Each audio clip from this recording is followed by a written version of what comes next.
Greetings, dear subscribers and casual listeners of my channel. The Harry Potter films were constrained by two things, a rapid pace and a run time of just 2 to 3 hours. As a result, many scenes, dialogues, and even entire chapters were left out. This is especially true starting with The Prisoner of Azkaban, where momentum was often prioritized over depth, atmosphere, and detail. But among the cut scenes were not just minor episodes. Some of them were key to the emotional and thematic core of the books. Today, we'll talk about 6 such chapters, each of which deserves to be remembered. Enjoy the video. Number 1. The Lion and the Serpent. Order of the Phoenix, Chapter 19. One of the most vibrant chapters in Order of the Phoenix, and yet it was completely left out of the film. It features the first Quidditch match of the season, Gryffindor versus Slytherin. Harry, Fred, George, and especially Ron are swept into an emotional storm. Ron is playing for the team for the first time, and plagued with insecurity, he lets the quaffle slip through time and time again. The Slytherins rattle him with their cruel chant, "Weasley is our king." The match ends with a Gryffindor victory, but the joy is quickly replaced with fury when Malfoy insults both the Weasleys' parents and Lily Potter. Enraged, Harry and George attack him. The result? A season-long Quidditch ban and broom confiscation by Umbridge. This scene was omitted from the film, a shame, as it was one of the most emotionally charged moments of the year. Number 2. Beetle at Bay, Order of the Phoenix, Chapter 25. In this chapter, Harry endures one of the most awkward dates of his life with Cho Chang. She's torn between tears and feelings while Harry struggles to understand how he ended up there. An attempt to talk about Sirius and Hermione leads to tension and misunderstanding. After the failed date, Harry meets Hermione at the Three Broomsticks and finds her with an unexpected group, Luna Lovegood and Rita Skeeter. Then comes a brilliant moment. Hermione reveals that Rita has agreed to interview Harry about Voldemort's return. The article will later appear in the Quibbler. The dialogue between the strict Hermione, the irritated Rita, and the whimsical Luna is pure gold. It never made it into the film, a real loss. Number 3. Rita Skeeter's Scoop, Goblet of Fire, Chapter 24. Rita Skeeter, notorious provocateur, publishes a piece revealing Hagrid's giant ancestry. The fallout is brutal: hate mail, threats, public scorn. Hagrid, devastated, retreats to his hut and refuses to speak to anyone. Harry, Hermione, and Ron come to his defense. They confront Rita publicly at the Three Broomsticks and later visit Hagrid, where Dumbledore, as always, calm but powerful, offers words of support. The chapter is full of emotion, tears, anger, friendship. It helps readers grasp how vulnerable Hagrid truly is and how deeply he values his friends. Number 4. Christmas on the Closed Ward, Order of the Phoenix, Chapter 23. This is one of the most underrated and yet most heartbreaking chapters in the series. Harry, Ron, Hermione, and Ginny visit Arthur Weasley at St. Mungo's Hospital. There, they unexpectedly run into Gilderoy Lockhart, still memory-wiped after the Chamber of Secrets incident. He remains his usual narcissistic self, though now slightly unmoored. But the real moment is their encounter with Neville and his parents. The group witnesses firsthand what true sacrifice looks like. Neville's parents have been permanently broken, and the scene where his mother gives him an empty candy wrapper, wordlessly, is one of the most painful, poignant moments in all of Potter. The film skipped this entirely, and in doing so it lost a massive layer of humanity, pain, and compassion. Number 5. Will and Won't, Half-Blood Prince, Chapter 3. Dumbledore personally arrives at 4 Privet Drive to collect Harry, but this time it's more than a visit. It's almost a trial of the Dursleys. In a calm voice, but with icy fury, Dumbledore lays out just how terribly they've treated Harry. He also chastises them for how they raised Dudley. All of this unfolds before a stunned Harry and the absolutely terrified Mr. and Mrs. Dursley. The film skipped this scene entirely.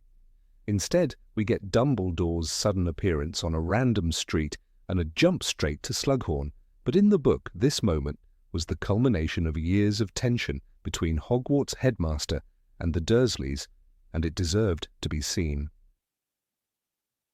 Number 6. The Other Minister, Half-Blood Prince, Chapter 1. The opening chapter of Half-Blood Prince is one of the most unexpected in the series. For the first time, we're not following a wizard, but a Muggle Prime Minister completely stunned by a visit from Cornelius Fudge. It offers a unique perspective on the wizarding world from the outside. The Prime Minister is in panic, unable to believe a word he hears, as Fudge explains Azkaban, Voldemort, Harry Potter, and finally introduces his successor, Rufus Scrimgeour. The chapter is written with wit and a touch of satire.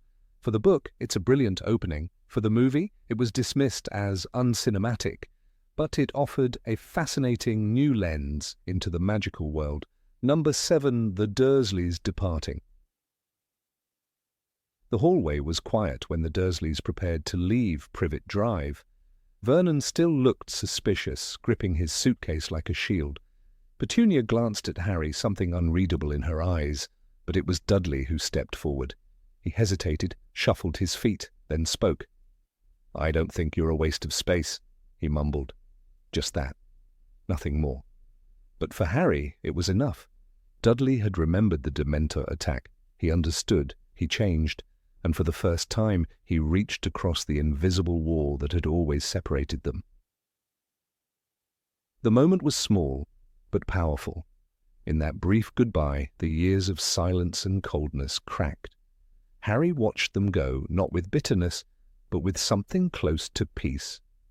The film skipped this completely. No handshake, no thanks, no hint that even Dudley Dursley could grow up. The book gave Harry a goodbye he never expected, and one that proved people can surprise us, even after a lifetime of hurt. Number 8. Nearly Headless Nick's Death Day Party. The dungeons were colder than usual and the candlelight dim, but the room was full, packed with ghosts floating above rotting food and whispering over the sound of a ghostly orchestra playing mournful tunes. Nearly Headless Nick had invited Harry, Ron, and Hermione to celebrate his 500th death day. It was supposed to be festive. It wasn't. Dozens of pearly-white, translucent people were drifting across the room, waltzing to the music or chatting, the book says. But the mood was awkward, the smell terrible, and the guests all very dead. There were moments of strange beauty. Sir Patrick Delaney Podmore mocked Nick's efforts to join the headless hunt. The fat friar told bad jokes. Moaning Myrtle appeared, sulking as always. She snapped at Ron, then muttered things that later became clues about the Chamber of Secrets.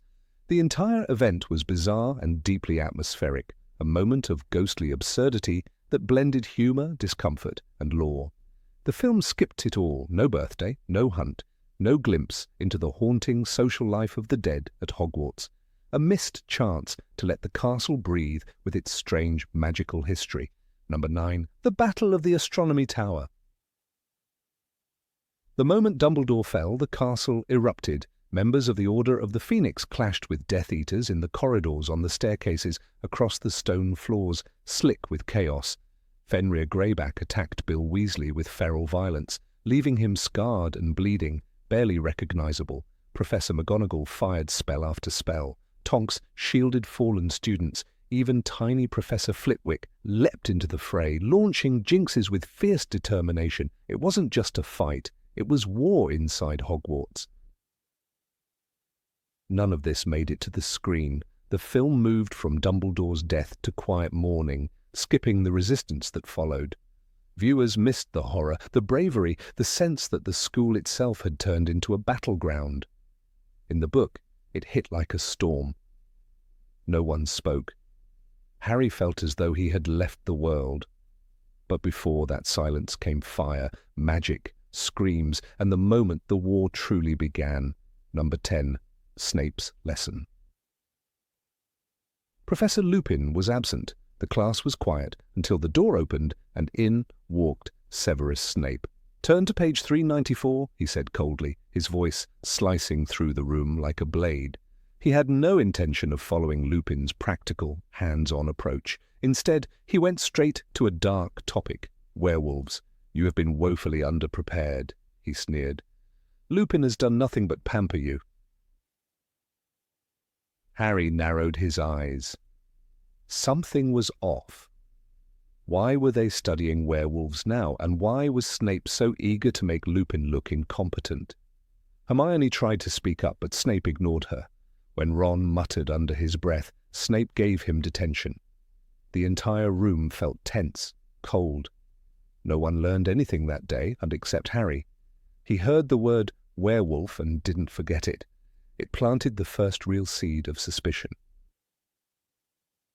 The film skipped this chapter entirely. It erased a crucial moment of subtle foreshadowing. Lupin's illness had been a quiet mystery, and Snape, though cruel, was trying to expose the truth, in his own bitter way. Without this lesson, the final revelation about Lupin's condition lost some of its sting. The book gave readers a puzzle to solve. The film handed them the answer without the thrill of figuring it out. Number 11, The Tale of Winky. In the kitchens of Hogwarts, past the fruit painting that giggles when tickled, Harry, Ron, and Hermione found Winky. Once the devoted house elf of Barty Crouch Sr., she now sat slumped on a stool, drunk on butterbeer, drowning in shame. "Winky is not happy, Master Harry. Winky does not like being free," she wailed, tugging at her tea-stained clothes. Her voice cracked with grief. She hadn't forgiven herself for being dismissed at the Quidditch World Cup, and she certainly didn't want Hermione's idea of freedom. Hermione was outraged. "But he threw you out," she said, aghast. Yet Winky shook her head and insisted that loyalty to her master was everything. It was a moment that stunned Hermione. She couldn't believe that anyone would prefer servitude, but this was the world of house elves, bound by ancient magic and deep cultural pride. Their idea of dignity was completely different. And Winky, in her sorrow, let slip pieces of truth, hints about a dark secret involving her old master's son, Barty Crouch Jr. The film skipped all of it. No kitchens, no Winky, no sobbing confessions over butterbeer. Yet this chapter added something vital. It painted a society within a society, invisible, obedient, and utterly broken. And it challenged Hermione's idealism, forcing her to see that change in the magical world wouldn't come just by handing out socks. Number 12, The Midnight Duel. It started with a lie. Draco Malfoy challenged Harry to a midnight duel in the trophy room, knowing full well he wouldn't show. His goal was simple: get Harry caught after hours. What Malfoy didn't count on was that Harry would actually accept. Ron went with him, eager for a fight. Hermione followed, lecturing them about rules. Neville tagged along at the last minute, still unsure why his legs were shaking. What they all stumbled into that night wasn't Malfoy. It was a secret the entire castle was hiding. They got lost. Filch was lurking. Mrs. Norris hissed in the dark. Running through corridors, they ended up behind a door Hermione tried desperately to lock, but it wasn't enough. The door opened, and there it was, a massive, three-headed dog standing over a trapdoor. It wasn't looking at them. It was sniffing the air, Rowling wrote, and all three of its noses were twitching. That beast, later named Fluffy, wasn't just terrifying. It was guarding something, and just like that, a school prank turned into the beginning of a mystery. This was the first time all four of them, Harry, Ron, Hermione, and Neville, faced something magical and dangerous together. The moment set the tone for their friendship. No more casual school nights, no more simple lessons. This was a test they hadn't studied for. Hermione stopped quoting rules, Ron kept his cool, Harry didn't run, and Neville, scared but determined, stood beside them.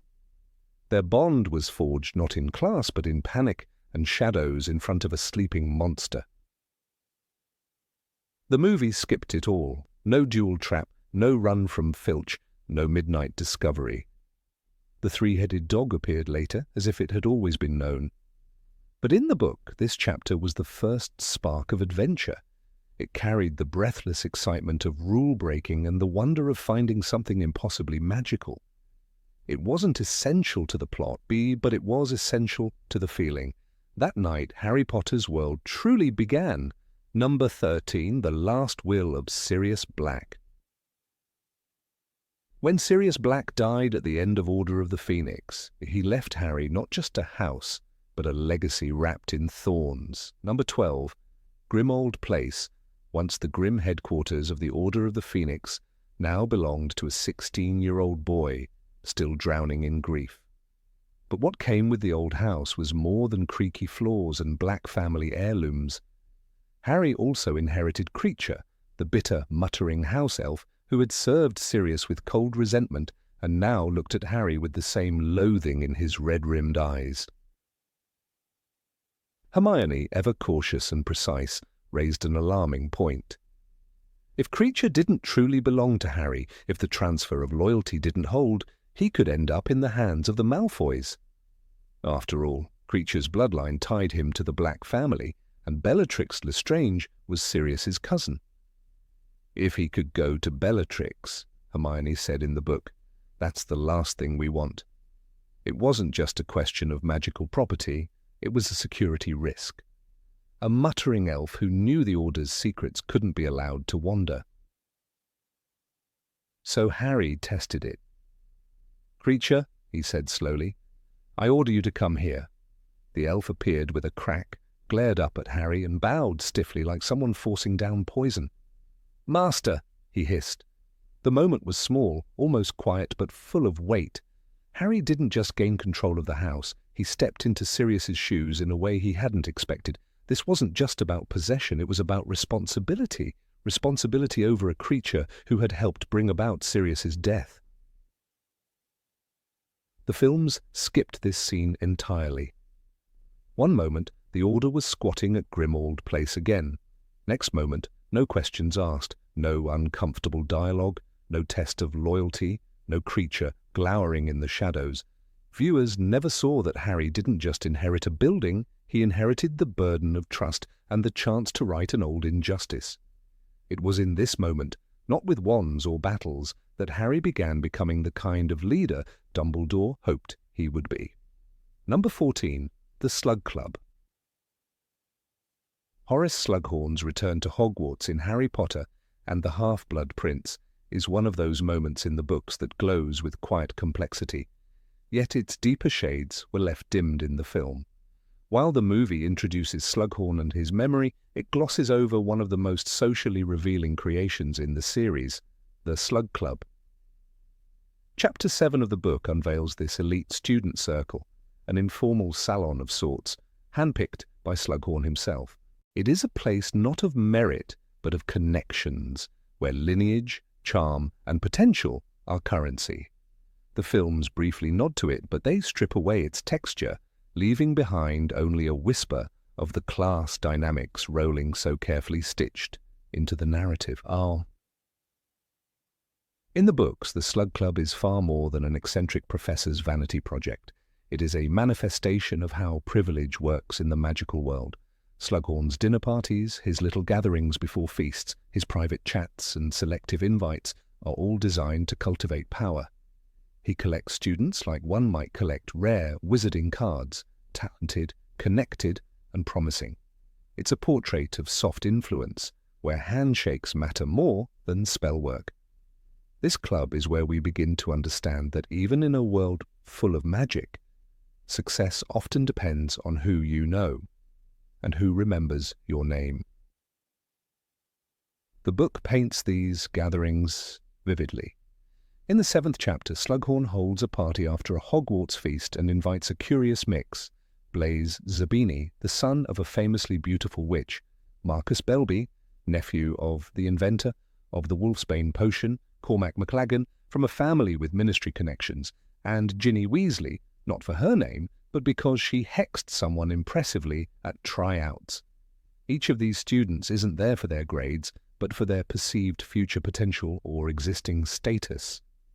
Slughorn's logic is shrewd. It is the same logic that governs elite circles in the Muggle world. Harry is both participant and observer.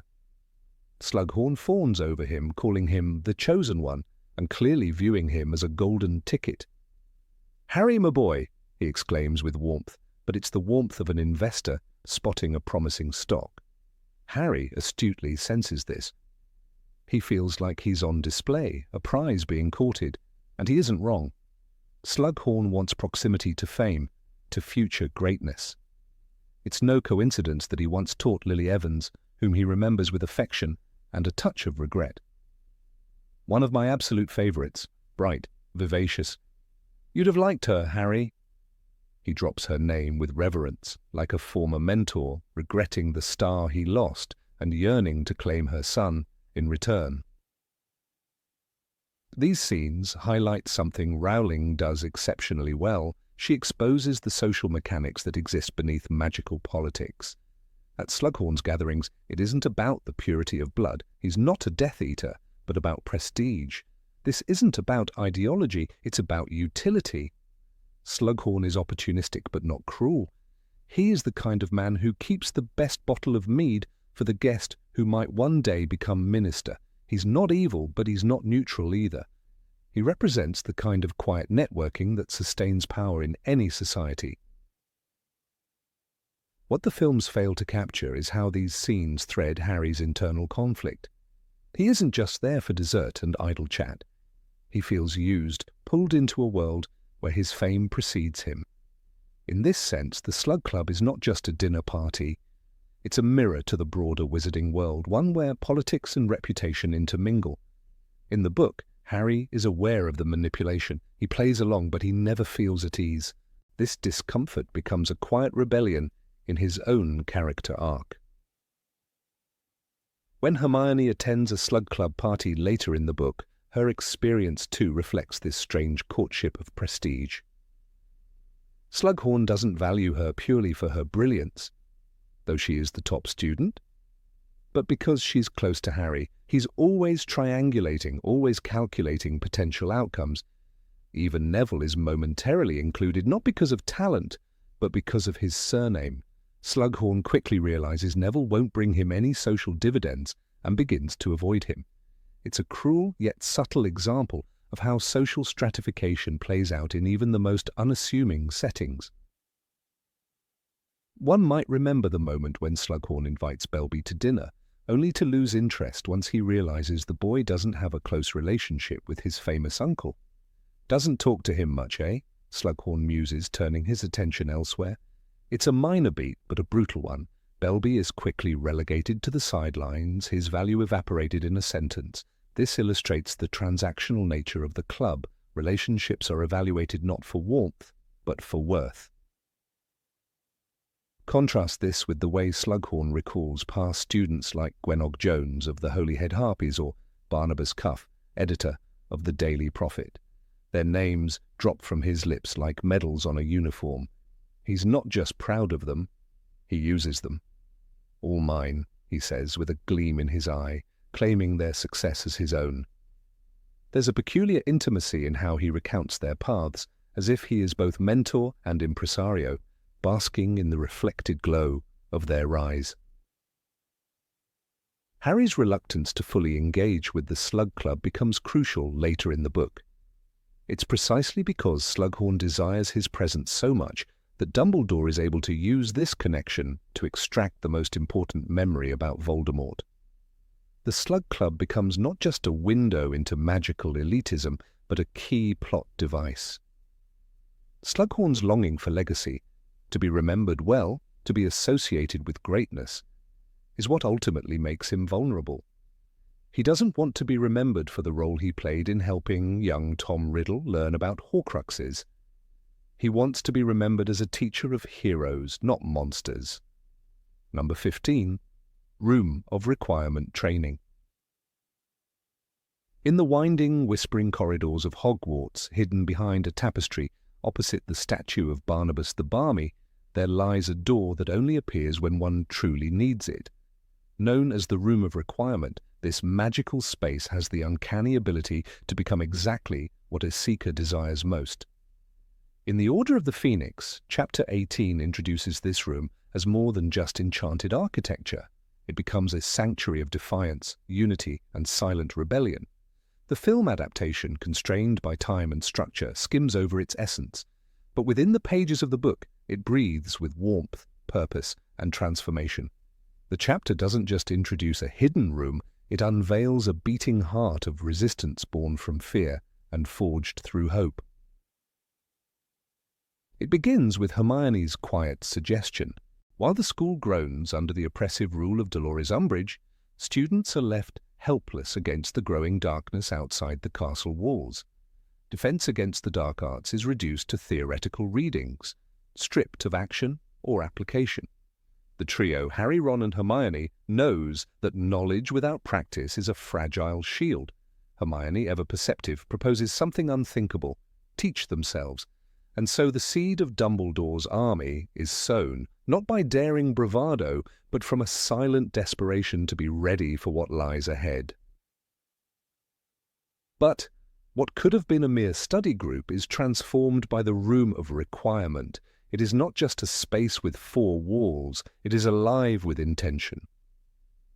The room was lit with golden lamps hanging from the ceiling. A large pile of cushions was in one corner, and in the opposite, a tall cupboard bore everything from boggarts to sneakoscopes. The room becomes their haven. Books on defensive spells line the walls. Dueling dummies stand at attention. The very atmosphere seems to hum with quiet encouragement. The room is not cold stone. It is a collaborator in their mission. Harry, reluctant and hesitant, finds himself in the unlikely role of a teacher. "It's not like I'm Dumbledore," he mutters more than once. But his understanding of real danger, earned through blood and fire, grants him an authenticity that no textbook could offer. His lessons are grounded in survival. Each spell he teaches is one he has used, one that has saved his life. It's not about academic rigor, it's about staying alive. He becomes a mentor without arrogance, a leader without seeking power. This dimension of Harry, the awkward yet fiercely loyal teacher, is nearly invisible in the film, but in the book it is unforgettable. Neville Longbottom, forever fumbling, forever doubted, begins to stand taller under Harry's instruction. Neville had never performed a disarming charm before, but there, in the flickering light of the room of requirement, his wand sent sparks across the room, and a dummy collapsed with a soft thud. He smiles, uncertain but proud. It is in this room that Neville starts to believe, not in Harry, not in destiny, but in himself. His hands, usually trembling, begin to steady. His voice grows firmer. No spell of magic could replace what confidence does for a soul long denied it. And then there is Luna Lovegood, strange and dreamlike, her wand held with the grace of someone who walks through life in a different rhythm. The room of requirement doesn't mock her. It accepts her as she is. Under Harry's teaching, Luna practices with a quiet intensity. Her spells are deliberate, her eyes fixed in thoughtful stillness. Luna's stunner caught the dummy right in the chest, a clean hit. No one claps, but Luna glows. Here her oddities aren't strange, they are strengths, and the room, ever observant, gives each student what they most need to grow. Ginny Weasley becomes something else entirely within those walls. No longer just Ron's sister, or a girl in the shadows of older brothers, she steps into her own identity. Her bat bogey hex becomes the stuff of legend. When she casts it, even Zacharias Smith, a skeptical and sneering Hufflepuff, can't suppress his admiration. Ginny's bat bogey hex was a thing of beauty, the book notes wryly. Her power is undeniable, and it's here that we first witness the force she will become. The room doesn't just offer her a place to practice, it hands her the stage on which to shine. Even those skeptical of Harry's abilities, like Zacharias, are drawn in, not by charisma, but by results. In the book, we watch as skepticism fades in the face of real, tangible learning. Harry, who had always been the centre of action, but never its guide, discovers something profound. Teaching is not about authority, but about care. He remembers what it's like to be confused, frightened, and uncertain, and so he teaches with patience, not pride. The students sense this, and it binds them to him. The group grows: Terry Boot, Susan Bones, Ernie Macmillan, Michael Corner. Each name is not just a roll call, they are individuals, each carrying their own fears, their own family losses, their own questions about the war no one dares to name aloud. They don't come because they admire Harry, they come because the castle no longer feels safe and the room somehow does. It is more than sanctuary, it is shared purpose. When they cast spells together, they do not see house colours or exam scores, they see survival. And the magic of the room reflects that unity. The cushions multiply when someone is hurt. The lighting softens when exhaustion sets in. When Harry worries they may be overheard, the door locks itself tighter.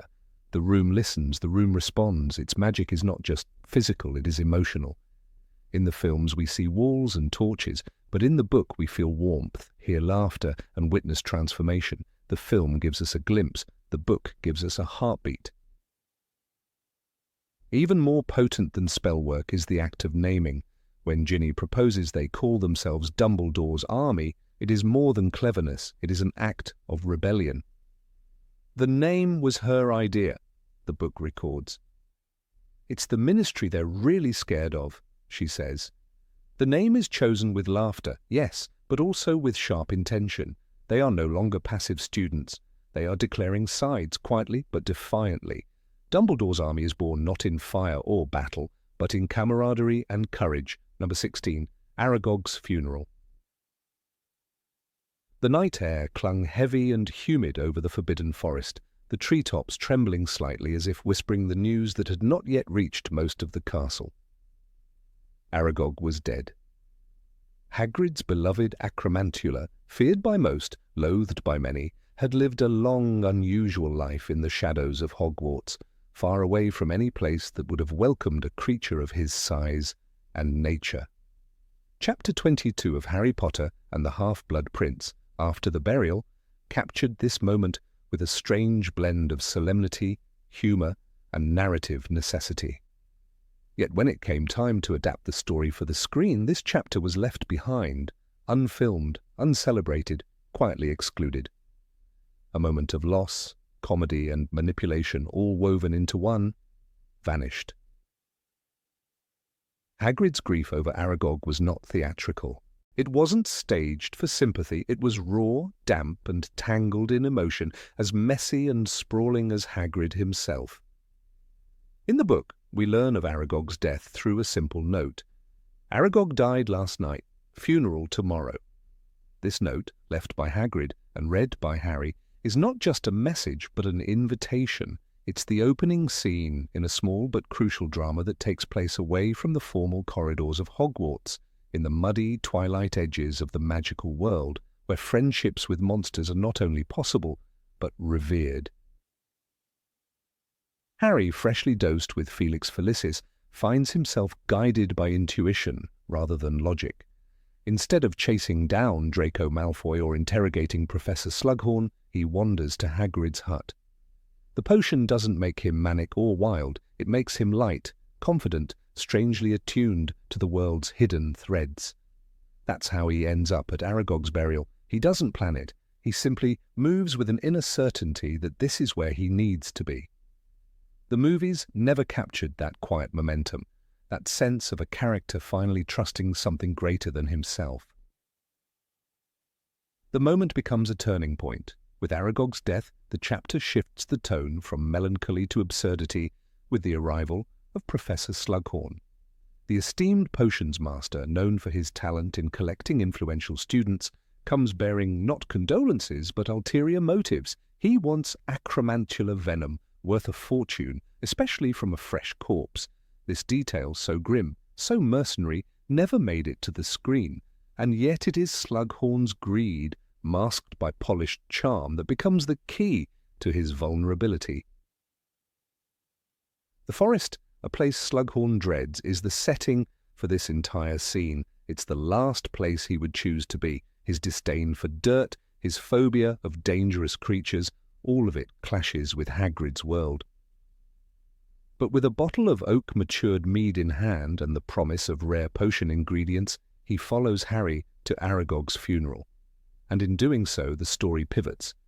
Slughorn, far from the safety of his lavish office, is pulled into a moment that disarms him. He loses himself, not just to drink, but to memory. Aragog's funeral is held under the drooping limbs of the forest's oldest trees. The earth is soft and fragrant, freshly dug by Hagrid's massive spade. Hagrid's speech is heartfelt, if not articulate. He mourns not only the loss of a friend, but the severing of a bond formed in the darkest corners of Hogwarts. In the words of the book, "Farewell, Aragog, king of arachnids, who dwelleth in the shadow of the forbidden forest." The funeral is part absurd spectacle, part sacred rite. A towering half-giant sobs openly over a dead spider, while Slughorn recoils in disgust and secretly collects venom from the carcass. It's a scene that would have played brilliantly on film. The juxtaposition of Hagrid's earnest mourning with Slughorn's sneaky vial filling creates a sharp, almost satirical contrast. But it also humanizes both men. Hagrid, often ridiculed for his love of dangerous creatures, is portrayed with dignity. Slughorn, a man who fears the woods and masks his intentions behind flattery, reveals his cracks, not malicious, but opportunistic. Their interaction is steeped in irony, but never cruelty. It is Harry who observes them both, learning how love and ambition, grief and calculation, often live side by side. As the night grows darker, the burial ends with a makeshift toast. Slughorn, who's grown increasingly tipsy from the mead, proposes it with an unusual sparkle in his eye. He lifts the goblet to the dead spider, to Aragog, and drinks deeply. The words are both ridiculous and sincere. Harry sees his chance. He offers another toast, to friendship, to the dead, to memory, and watches as Slughorn slips deeper into comfort. It is not a spell or a confrontation that wins Slughorn's secret. It is this moment, half graveyard, half feast, that opens the man's heart. The story Harry hears that night changes the course of the war. Slughorn, in his drunken melancholy, finally gives up the memory Dumbledore so desperately needs. It is the truth about Horcruxes, about Tom Riddle's dark ambition, that Slughorn had long buried in shame. The memory reveals Riddle's question. What if one splits the soul, say 7 times? A moment of haunting significance, and it only comes to light because of Aragog's funeral. A spider's death becomes the key to Voldemort's secret. In the film, this revelation is delivered with none of the build-up. The movie skips the entire funeral, erasing the strange humour and layered emotion that made the chapter memorable. Instead, Slughorn simply hands Harry the memory in a scene that lacks the weight of trust and vulnerability. Without the funeral, without the mead, without the awkward sincerity of the moment, it feels less like a breakthrough and more like a plot requirement being checked off. The emotional texture is lost. There is something magical about how the book treats even the death of a creature as something worthy of reverence. In the wizarding world, nothing is too strange or grotesque to be loved. Hagrid's grief is not a joke, it's a mirror held up to the reader. Love, it insists, is not just for the beautiful or the familiar. Love is messy.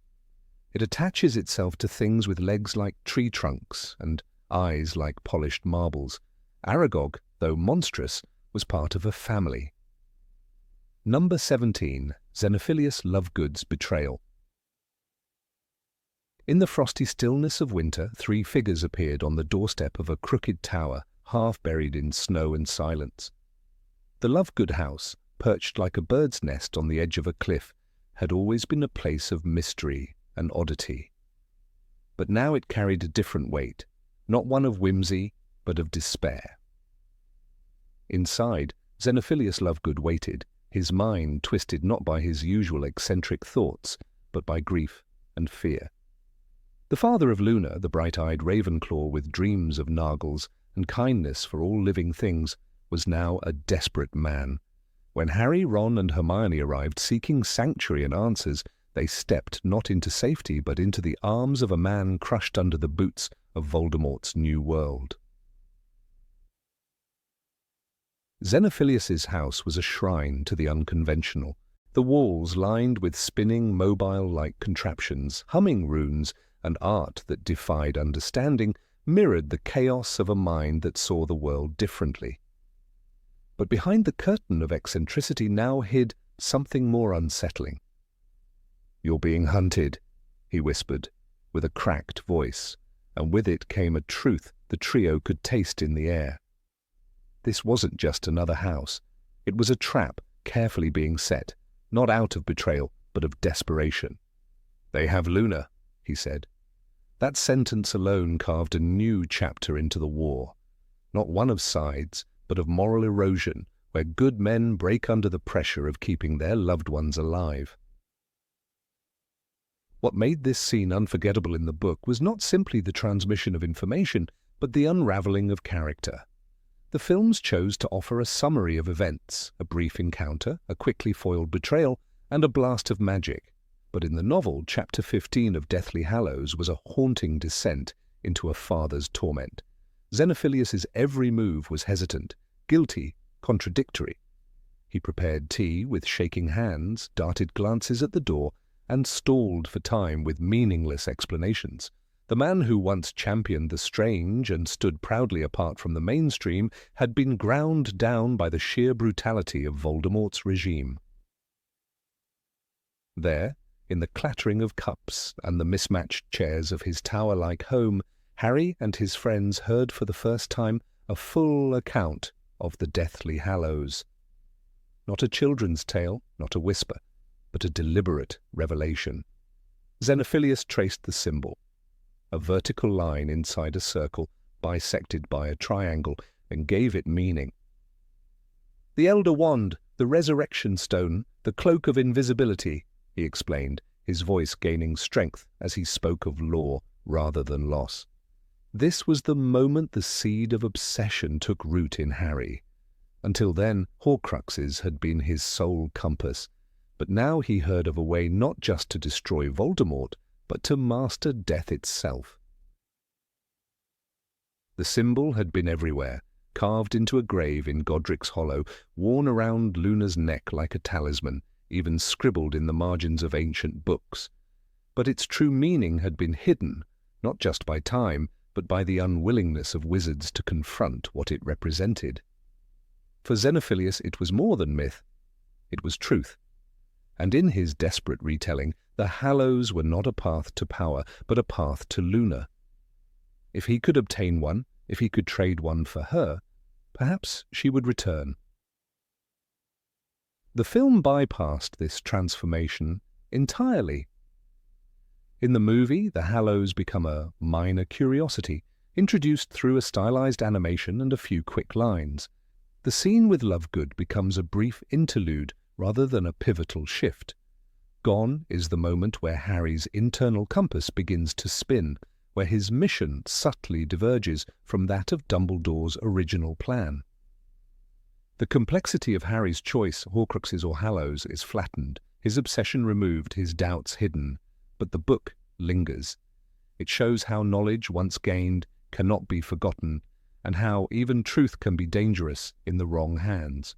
The Lovegood house was also a masterclass in setting as metaphor. Every object felt like an extension of its owner's psyche. Spinning things spun without direction. Books were stacked upside down, as if to suggest the world itself had been turned on its head. A chandelier made of butterbeer corks twisted silently above them, as if mocking the normalcy they once knew. These details weren't just flavour, they were clues. Clues to how Voldemort's rise had contaminated not just politics or schools, but private, fragile lives. There was a moment, brief and devastating, when Xenophilius nearly begged forgiveness without saying a word. His eyes met Harry's, not with challenge, but with hollow pleading. He didn't want to betray them, but his daughter was everything. He had lost his wife, he had lived on the margins, and Luna had been his last anchor to meaning. What would any father do? That question rang through the chapter like a bell. There were no right answers, only pain. And for readers, it was a reminder that the Death Eater's greatest weapon was not the killing curse. It was fear and how it distorted the soul. As the trio began to suspect betrayal, the tension in the room crackled. Hermione, sharp as always, noticed the signs, the time-buying questions, the unease, the way Xenophilius's wand hand never strayed far from his robes. But what truly shattered the scene was not the spell that followed, but the knowledge that even here, even among so-called friends, they were hunted. There was no safe place anymore. Voldemort's regime had turned every home into a potential prison. Trust had become a currency too expensive to afford. The confrontation escalated quickly. The Death Eaters arrived before Xenophilius could complete his treachery. Chaos erupted. The house exploded into magical frenzy. Spells collided. Beams of light shattered glass and scorched wood, and for a moment it felt as though the house itself protested the violence. But even as they escaped, bruised and breathless, the damage was done. Not just to their bodies, but to their trust. The reader was left not with triumph, but with unease. The war was not about bravery anymore. It was about endurance. How long could one last before making an impossible choice? Perhaps most haunting of all was what Harry took from the encounter. Not a lesson in caution, but in curiosity. The Hallows had a grip on him now. Could it be true, he wondered, the idea that he might not only defeat Voldemort but outlive him, even cheat death itself? That idea poisoned his thoughts from then on. It's what caused the rift between him and Hermione, who remained committed to Dumbledore's path. Ron, caught in the middle, wavered. But Harry now carried a secret ambition. This divergence, subtle at first, would define much of the tension in the rest of the book. The film never explored this internal conflict, never allowed viewers to witness the slow fracturing of unity between them. What the chapter with Lovegood achieved was something that the films, in their pace and structure, could not replicate: psychological realism. War doesn't just leave scars on the battlefield, it leaves them in the kitchen, in the mind, in the home. Xenophilius wasn't a villain, he was a victim. But the book asked us to consider whether victimhood could still lead to guilt. It blurred lines, made readers uncomfortable, asked us to feel pity and fear at the same time. Luna's absence was perhaps the most profound presence of all. Her name hung over every line of the chapter, every glance, every stammer. She was the reason for the madness, and yet her personality, warm, strange, wise beyond her years, echoed in the very walls of that house. The contrast between what she represented and what her father had become was devastating. It reminded readers that ideals, no matter how pure, are hard to maintain when darkness closes in. The Hallows themselves, the three ancient artifacts, took on mythic gravity during this chapter. They weren't just tools. They were tests. Who could hold the Elder Wand and not seek power? Who could use the Resurrection Stone and not fall into despair? Who could wear the cloak and still walk among the living without withdrawing from them entirely? Dumbledore had known this, but Harry was only beginning to learn. Later in the book, when Harry chooses the Hallows over Horcruxes, even briefly, readers remember Lovegood's house. They remember the symbol burned into their minds, and they understand how the ideas planted there have grown. And when Harry finally buries the Elder Wand at the end, it is not just a victory, it is a rejection of that obsession, a closing of the loop that began in a house built of madness and love. The Lovegood chapter also offered a mirror to other betrayals in the book. Unlike Wormtail, whose betrayal was selfish, or Snape, whose loyalty was cloaked in secrets, Xenophilius betrayed the trio with a trembling heart and a broken soul. It wasn't ambition or cowardice, it was love weaponized against him, and that made it all the more tragic. The magic in the scene was minimal, almost secondary. The true battle was psychological, the fear in Xenophilius's eyes, the tension in Harry's spine, the quiet decoding of danger by Hermione. These were the weapons in play. And when the spells finally did come, they felt less like action and more like eruption. A breaking point reached too late. This chapter also underscored how Voldemort's rise affected every level of wizarding society. No one was untouched. From the Ministry to the mountains, the fear spread. Even those like Lovegood, who once mocked the establishment and revelled in the absurd, were dragged into silence or betrayal. It wasn't just a fight between good and evil, it was a war of attrition, grinding even the strangest and strongest into submission. The decision to exclude the deeper nuances of this chapter in the film robbed viewers of one of the book's richest layers. It denied them the opportunity to see how the war shaped not just heroes and villains, but the forgotten, the fathers, the madmen who once danced outside the system and now found themselves crushed beneath it. As Harry, Ron, and Hermione disapparated from the rubble of Lovegood's broken home, the reader remained, staring into the ruins of ideals, of safety, of family. And somewhere in that smoke and silence, the symbol of the Hallows still turned slowly in the air. Number 18, The House of Gaunt. The room was dark, lit only by the silvery glow of a Pensieve's swirling contents, and Harry stepped into a memory that would forever change the way he understood Voldemort.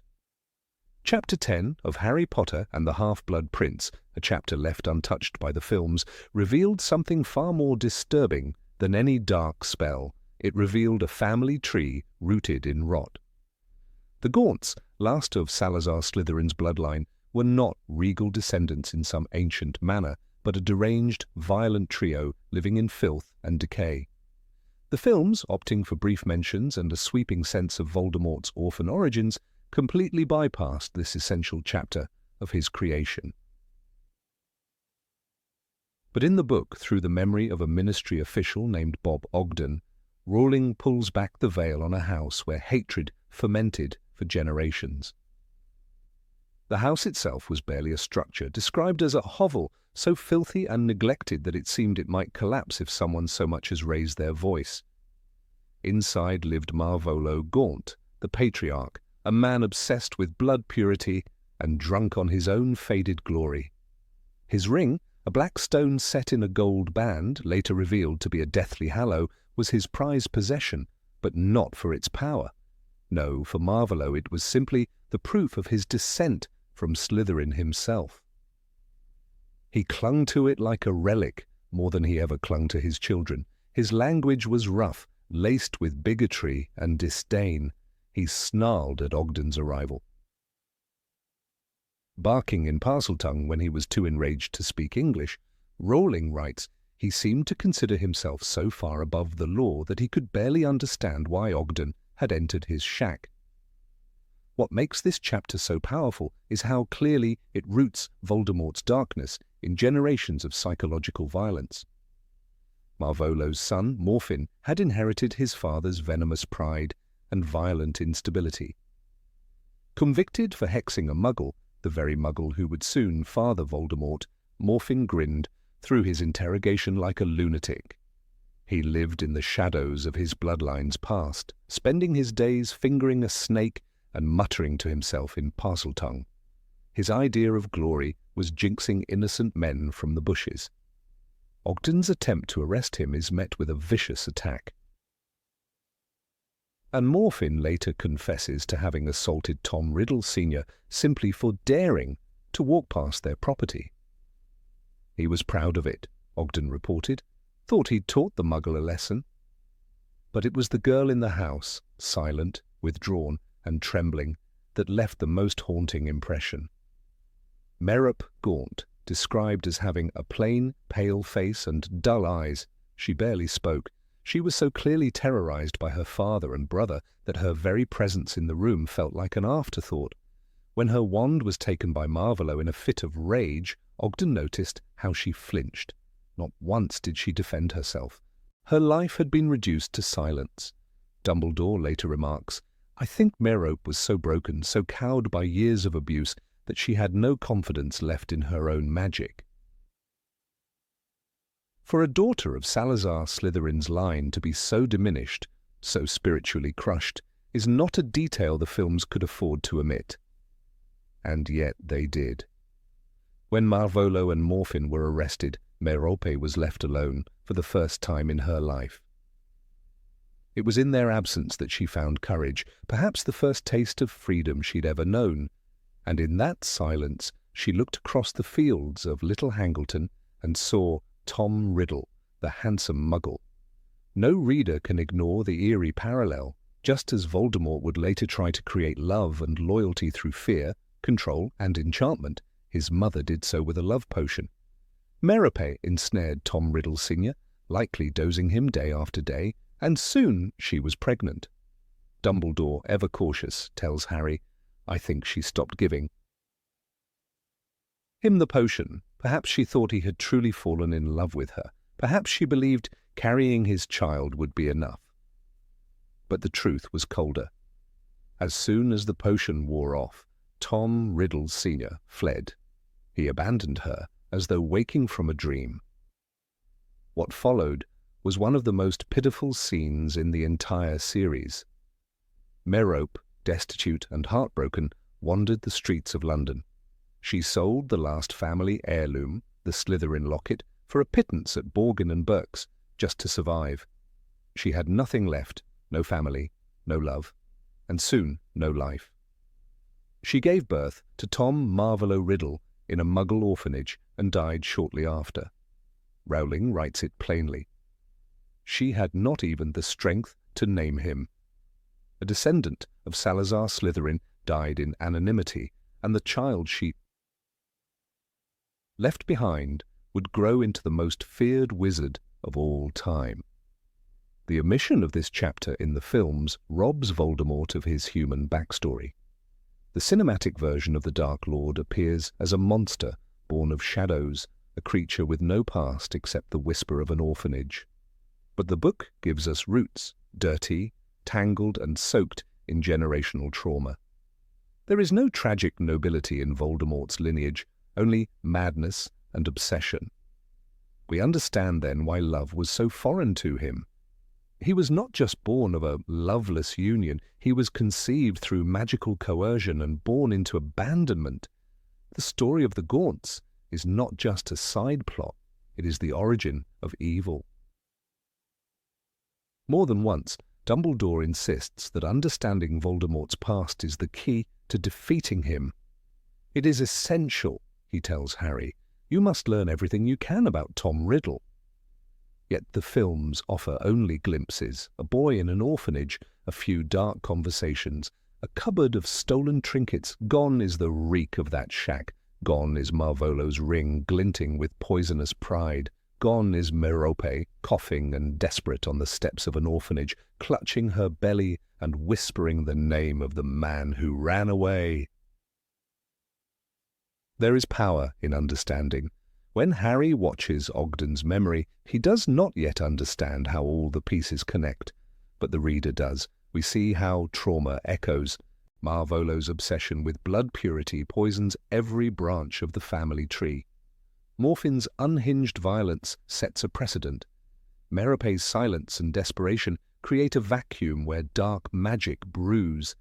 And Tom Riddle, raised without love, without truth, inherits only pride, pain, and the relics of a family that worshipped its name more than its members. Even the symbolism is potent. The ring, the locket, artifacts steeped in Slytherin's legacy, do not empower their owners, they curse them. Marvolo's ring is later revealed to be a Horcrux, one that Dumbledore nearly dies to destroy. The locket, once worn by Merope and sold in despair, becomes another Horcrux hidden in a cave meant to torment and test. These are not family heirlooms, they are conduits of suffering. The very magic the Gaunts revered becomes the vessel of their doom. One of the darkest revelations comes when Morphin, broken in Azkaban, is tricked by his nephew. Tom Riddle murders his own Muggle father and grandparents, then plants the memory in Morphin's mind. When Ministry officials arrive, Morphin proudly confesses to a crime he didn't commit, likely believing it was his greatest legacy. It was him, Dumbledore tells Harry later. Voldemort framed his own uncle and stole the family ring. Morphin dies in prison, forgotten, delusional, thinking he had cleansed the family name, but it was already too late. The family was lost. The Gaunts represent the opposite of everything Hogwarts stood for. They were isolationist, prejudiced, and abusive, and yet their legacy made its way back into Hogwarts through the boy who called himself Lord Voldemort. By omitting their story, the films missed the chance to explore how corruption festers not just in powerful spells but in broken homes and twisted values.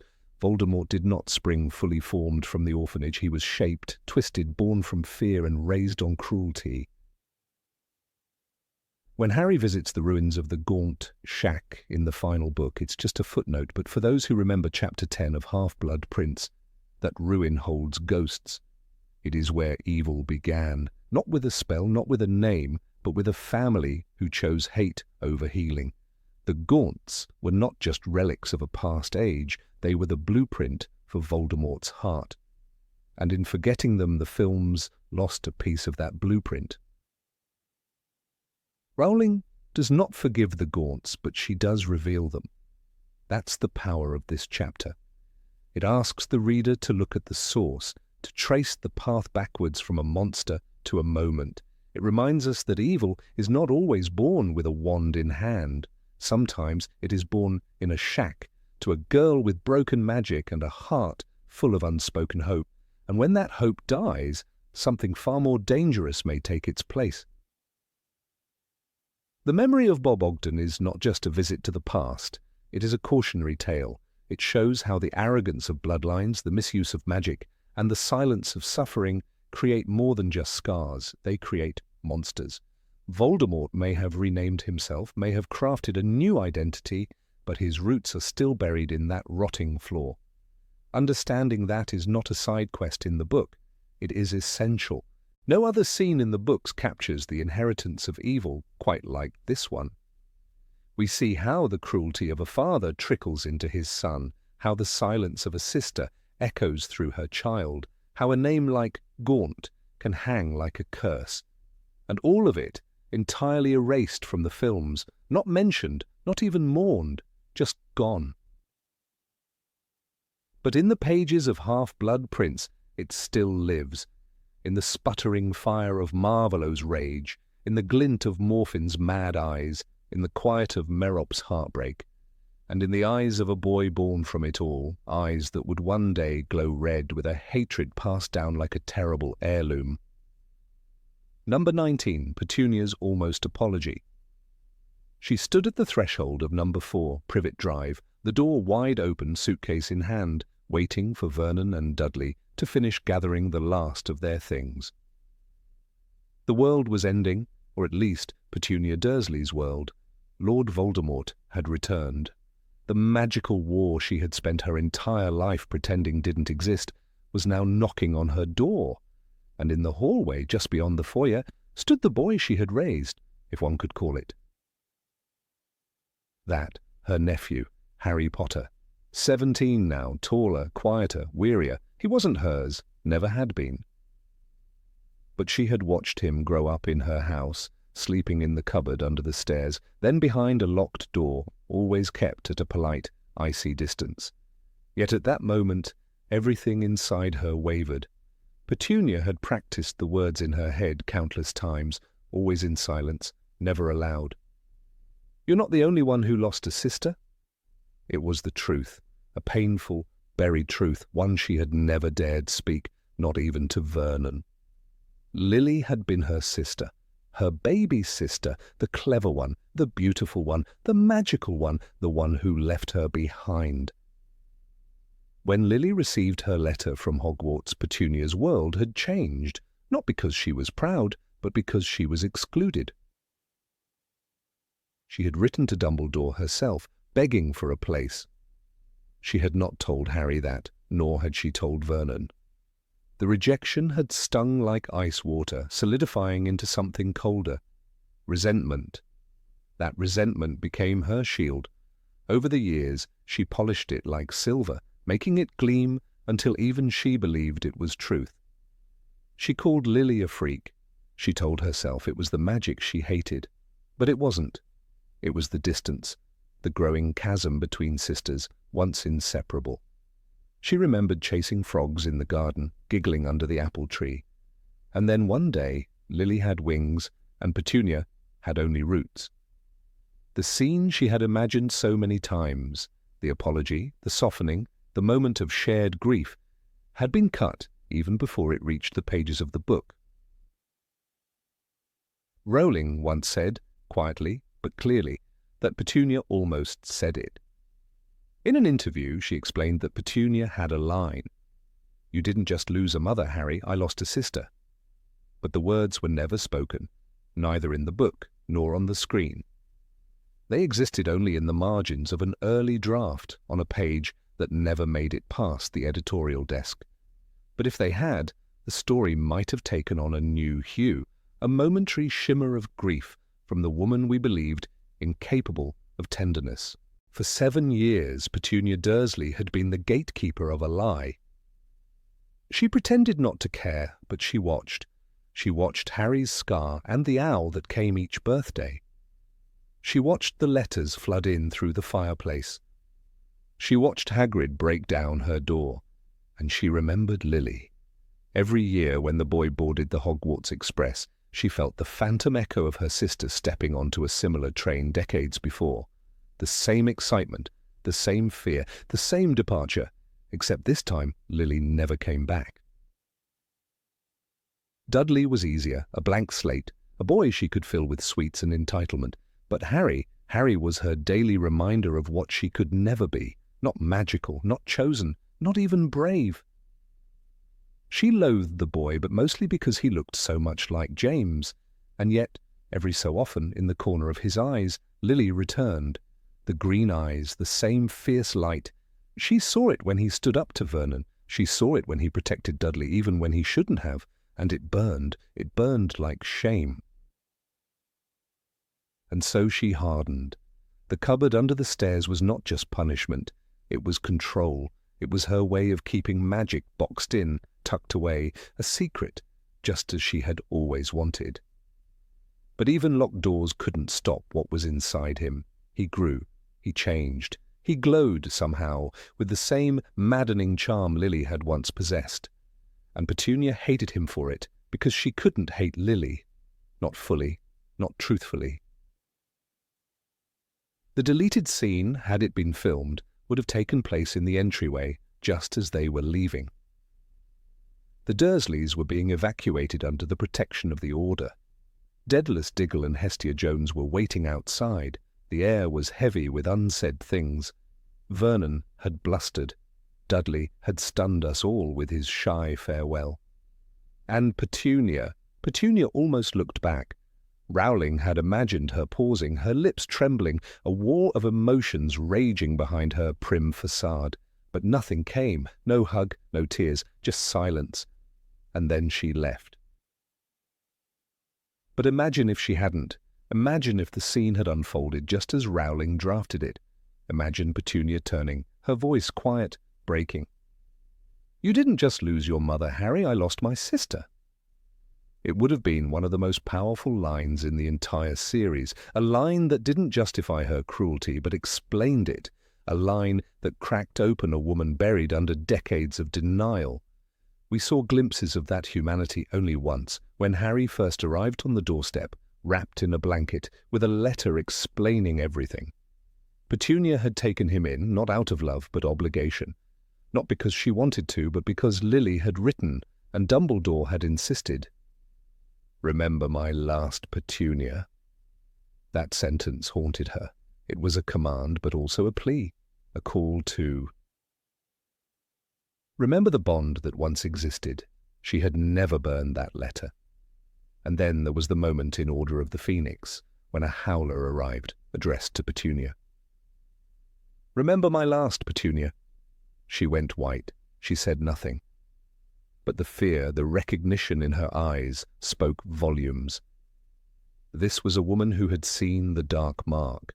who knew what Voldemort had done, who had received a final warning from the wizarding world, a reminder that her role in Harry's life was more than guardianship. It was legacy, it was duty, it was love, warped and twisted and buried, but still there. Had the films chosen to include this unspoken confession, it could have changed how we saw her. Not redeemed her, necessarily. Her behavior had caused real pain, but reframed her as something more than the cold aunt. We could have seen the child behind the bitterness, the sister left behind. And it would have reminded us that grief takes many shapes, not all of them noble. In a series filled with grand sacrifices and blazing heroism, Petunia's tragedy was quiet. She chose repression over rebellion, bitterness over bravery, but even that choice speaks volumes. It reveals how deeply the pain ran. Not everyone who suffers becomes a fighter. Some become gatekeepers of their own misery, and Petunia Dursley was perhaps the most tragic example. Rowling's intention, as she later admitted, was to give Petunia a moment of humanity, but she held back, deciding perhaps that some silences speak louder than words. In the final text of Deathly Hallows, Petunia says nothing to Harry. She simply walks out the door. But for readers who know the drafts, who've listened to Rowling's interviews, that silence is deafening. We don't need the words to imagine the weight of them.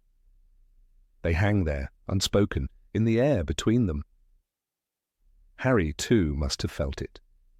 The boy who longed for family, who searched every adult's face for a glimmer of maternal affection, never found it in Petunia. But perhaps in that final moment he sensed something deeper. Not love, not forgiveness, but shared loss. It is that loss, the shared absence of Lily, that binds them. Two people defined by the same death, each carrying its shadow differently. Harry turned his grief into action, Petunia turned hers into stone, but the foundation was the same. And for 1 second, had the words come, they might have stood on common ground. This missing scene reminds us how rich the Harry Potter universe is, not just in spells and creatures, but in human emotion, in the what-ifs, in the silences, in the lines cut from the script and the margins of the manuscript. Rowling built a world where even the cruelest characters had backstories, where every villain had a wound. Petunia Dursley was no Bellatrix, no Umbridge, no Voldemort. She was not evil. She was human, deeply flawed, deeply hurt. And if we had seen her say those few words, "You didn't just lose a mother. I lost a sister," we might have seen her for who she truly was. A woman broken by envy, bound by duty, and silenced by a grief she dared not name. In that moment, she might have reached across the chasm. She might have given Harry and us a fragment of understanding.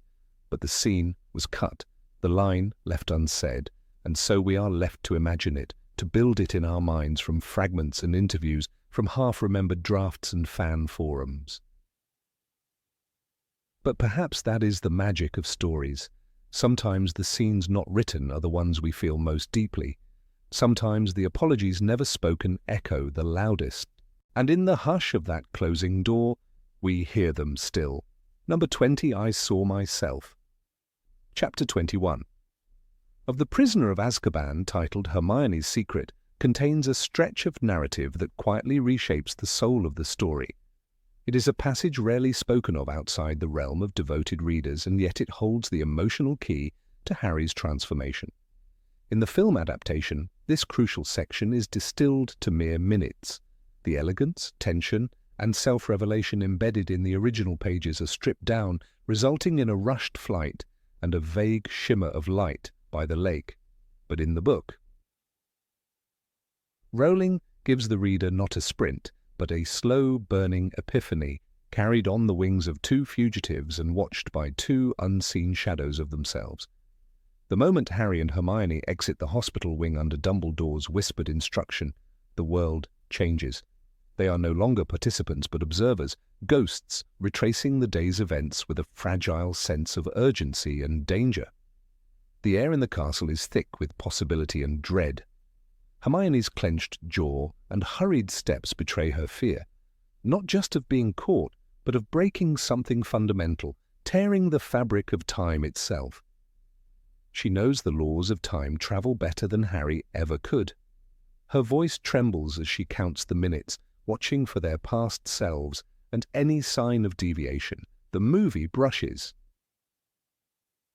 past this anxiety. The book lets it live, lets it breathe. In this chapter, the forbidden corridors of Hogwarts become more than stone walls. They become channels of memory and fate. The pair hides behind bushes, avoids windows, dodges footsteps that echo with uncanny familiarity. Harry catches a glimpse of himself and shivers. It is one thing to remember a moment. It is another to witness it unfolding from outside your own skin. Rowling captures the uncanny stillness in Harry's thoughts. He could see himself, the back of his own head, the untidy black hair sticking up at the crown. The effect is surreal and spellbinding. In that moment, time bends, not in a flash of special effects, but in a quiet revelation of self-awareness. The emotional weight of this chapter does not come from action, but from recognition. The two hippogriffs in the title are not just Buckbeak and Sirius, they are metaphors for the dual flight, physical escape and inner liberation.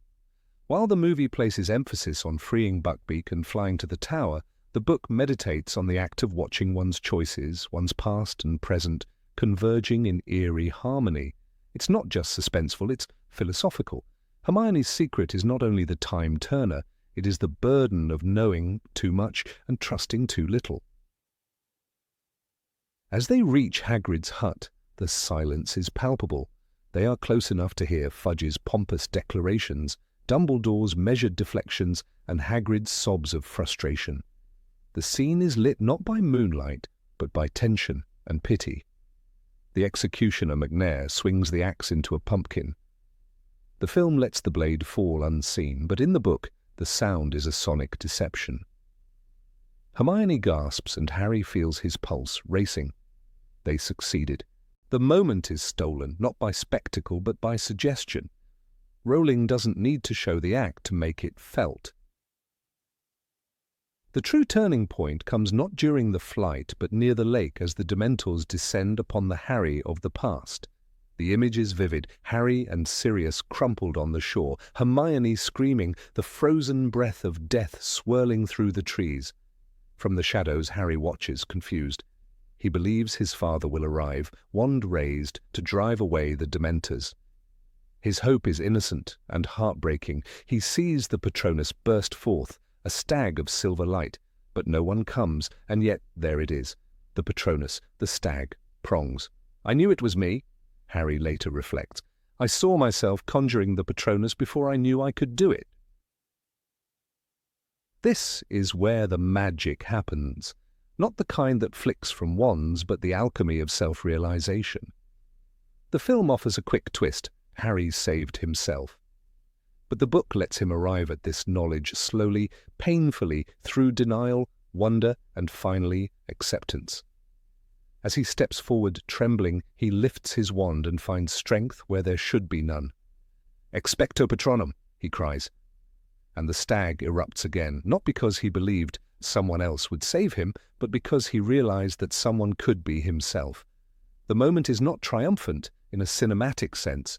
It is silent, soul-deep, radiant with personal revelation. Harry's belief that he had seen his father is not just a mistake. It is a manifestation of longing, of hope, woven so tightly with grief that it becomes indistinguishable. The lake becomes a mirror, not of water, but of desire. In that reflection, Harry glimpses his past and future in a single flicker. The magic stag is not only his Patronus, it is his memory, his heritage, his burden, and his gift. In seeing it, he sees himself clearly for the first time, not as a boy awaiting rescue, but as the wizard who has always carried the power within. The missed opportunity of this scene in the film lies in its haste. The movie shows the Patronus without the soul behind it. It fails to explore Harry's desperate hope, his mistake, and the profound shift in identity that follows. In the book, this moment is one of the most beautiful illusions Rowling ever created, the idea that belief in someone else can accidentally teach you to believe in yourself. When Harry realizes it was me, the sentence is heavy with transformation. It is the birth of courage, not from glory, but from necessity. The idea of time loops and paradoxes is given real narrative gravity. Hermione's anxiety is rooted in magical law, but also in moral responsibility. She knows how fragile the web is. If they are seen, if they interact, if they break the sequence, they could undo everything. This isn't just time travel, it's ethical travel. Her whispered warnings, we mustn't be seen, echo like a sacred oath. Her fear is tangible. The movie condenses it to mere logistics, but the book turns it into a moral struggle. Even the pacing of the chapter contributes to its weight. Rowling writes it not as a rush toward escape, but as a meditation on control and perspective. Every move is deliberate. Every whisper feels like thunder. The readers feel the pressure of minutes ticking away, the weight of choices made hours ago now looming again with new meaning. When Harry and Hermione throw stones to distract their earlier selves, it's not mischief, it's survival. When they hold back tears at Hagrid's pain, it's not pity, it's impotence. These layers are what the film never touches. Another critical omission is the development of Hermione's character in this chapter. She is not just a sidekick, she is the compass, the strategist, the one who holds Harry together even as her own nerves unravel. Her command of the time-turner, her near panic, her bravery, all deepen her character far beyond the clever girl trope. Rowling allows her to stumble, to sweat, to curse under her breath. These are the things that make her real. The film keeps her smart but flattens her complexity. When Harry saves Sirius with the Patronus, it's not just the rescue of a man, it's the salvation of Harry's hope. Sirius is the last living connection to his parents, a bridge to a family he never got to have. In that light, the Patronus becomes not only a weapon, but a symbol. It is the manifestation of memory, yes, but also the will to fight for a future that still holds love. The movie captures the moment visually, but it is the book that gives it resonance. The return flight on Buckbeak is not simply an escape, it is liberation. The wind against their faces is the breath they've been holding all night. From the sky, Hogwarts looks peaceful again, but they have changed. They have carried the weight of time, peered into mirrors of their own making, and returned stronger. The two figures, Harry and Hermione, land on the astronomy tower as more than students. They are now secret keepers, quiet heroes. The film glosses over this with a fast-paced loop. The book lets the moon rise over a completed cycle, and it feels earned. Even the reunion with Dumbledore is different in tone. In the book, he knows what they have done, and the glow in his eyes is not only pride, but a kind of knowing sadness. He, too, has lived long with the burdens of time. "You did a very noble thing in saving Sirius," he tells them. But he doesn't shout or cheer. He speaks with the softness of someone who understands the cost of heroism. The film's version is brief. The book's version is spiritual.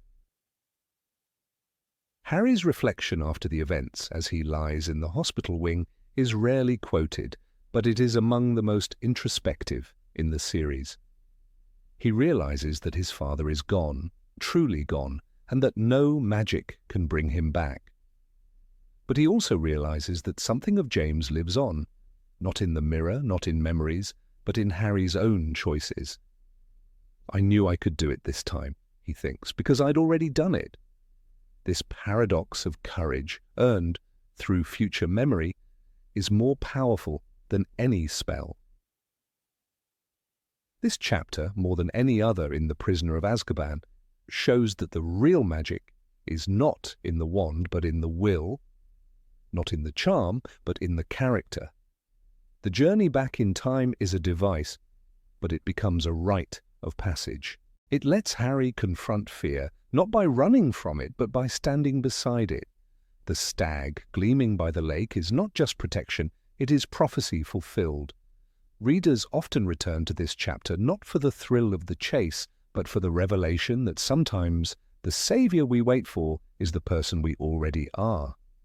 That belief is a spell stronger than any taught at Hogwarts, and that the flight of two hippogriffs, one on wings, the other on faith, is a moment of transcendence the films could never quite capture. Number 21. The Yule Ball Drama. Chapter 23 of Harry Potter and the Goblet of Fire is titled The Yule Ball, and while the film adaptation captures the surface glitz of this midwinter celebration, it bypasses the raw, unfiltered tangle of adolescent confusion, yearning, and quiet heartache woven throughout the pages. In the book, J.K. Rowling delivers a masterclass in portraying teenage awkwardness, especially in the space between expectation and reality. The moment Harry walks into the Great Hall with Parvati Patil on his arm, the fantasy unravels and reality, biting, vivid, and unmistakably human, takes over. Parvati had clearly put effort into the night. Rowling describes her as wearing robes of bright pink and looking extremely pretty, adorned in gold bangles and with her long dark hair plaited with tiny, star-like gems. She was glowing, optimistic, hopeful. But Harry, despite asking her to be his date, never really arrives emotionally. He is consumed by the presence of Cho Chang, the girl he truly wished he had the courage to invite.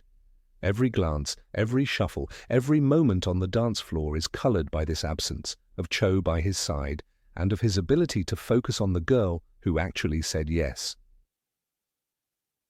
Parvati tries. She dances with him when he mumbles the offer.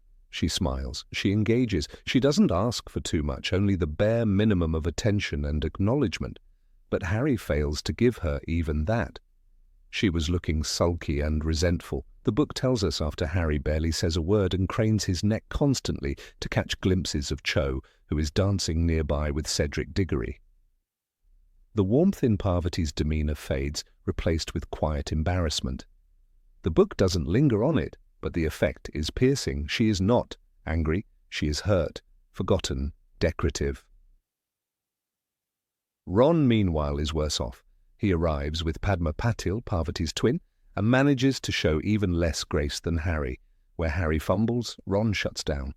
Wearing ancient dress robes with frills and a miserable expression, he immediately becomes a portrait of internal rebellion. But instead of battling dragons or surviving curses, Ron is fighting his own feelings, jealousy, inadequacy, and longing, directed not at his date, but at Hermione. She, to Ron's astonishment, is dancing with Victor Crumb, his Quidditch hero.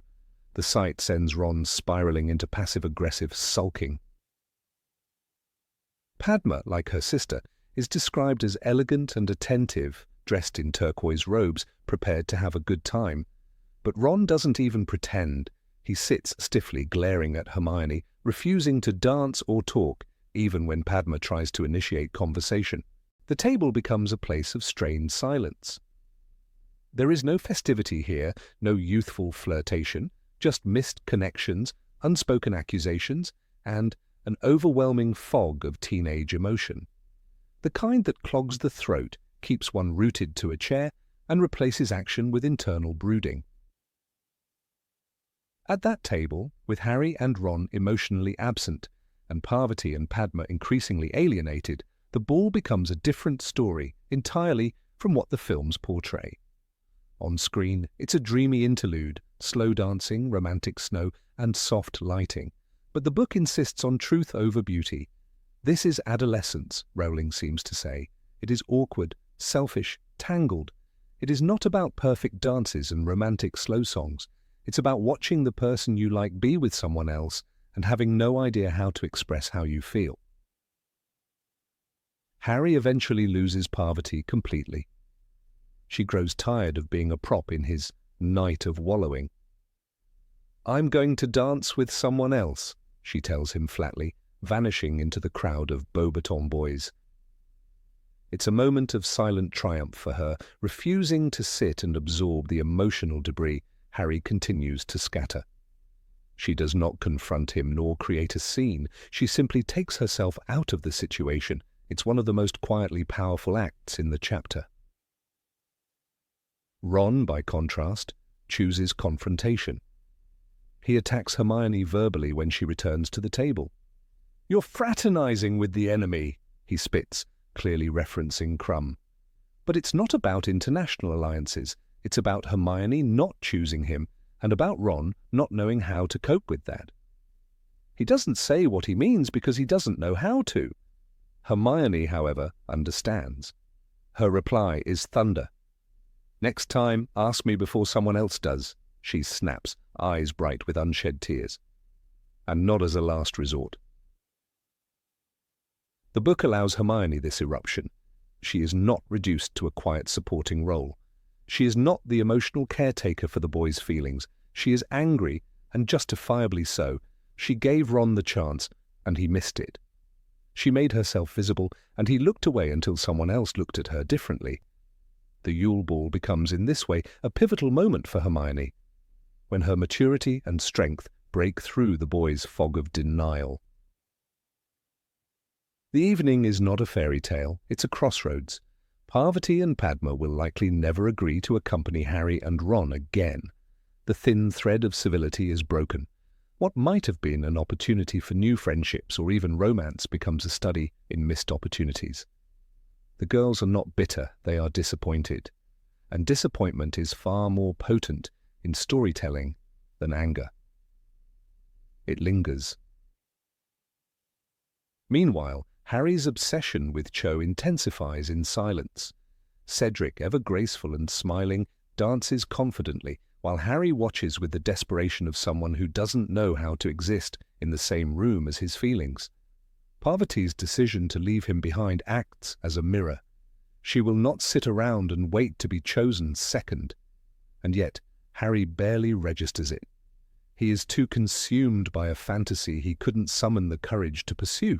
The emotional richness of this chapter, the layered portrayal of desire, inadequacy, friendship, and social blundering, is what the film omits entirely.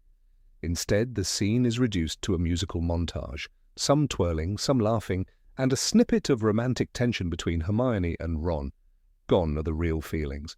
Gone is the way the night falls apart, not with screaming, but with silence, rejection, and emotional absence.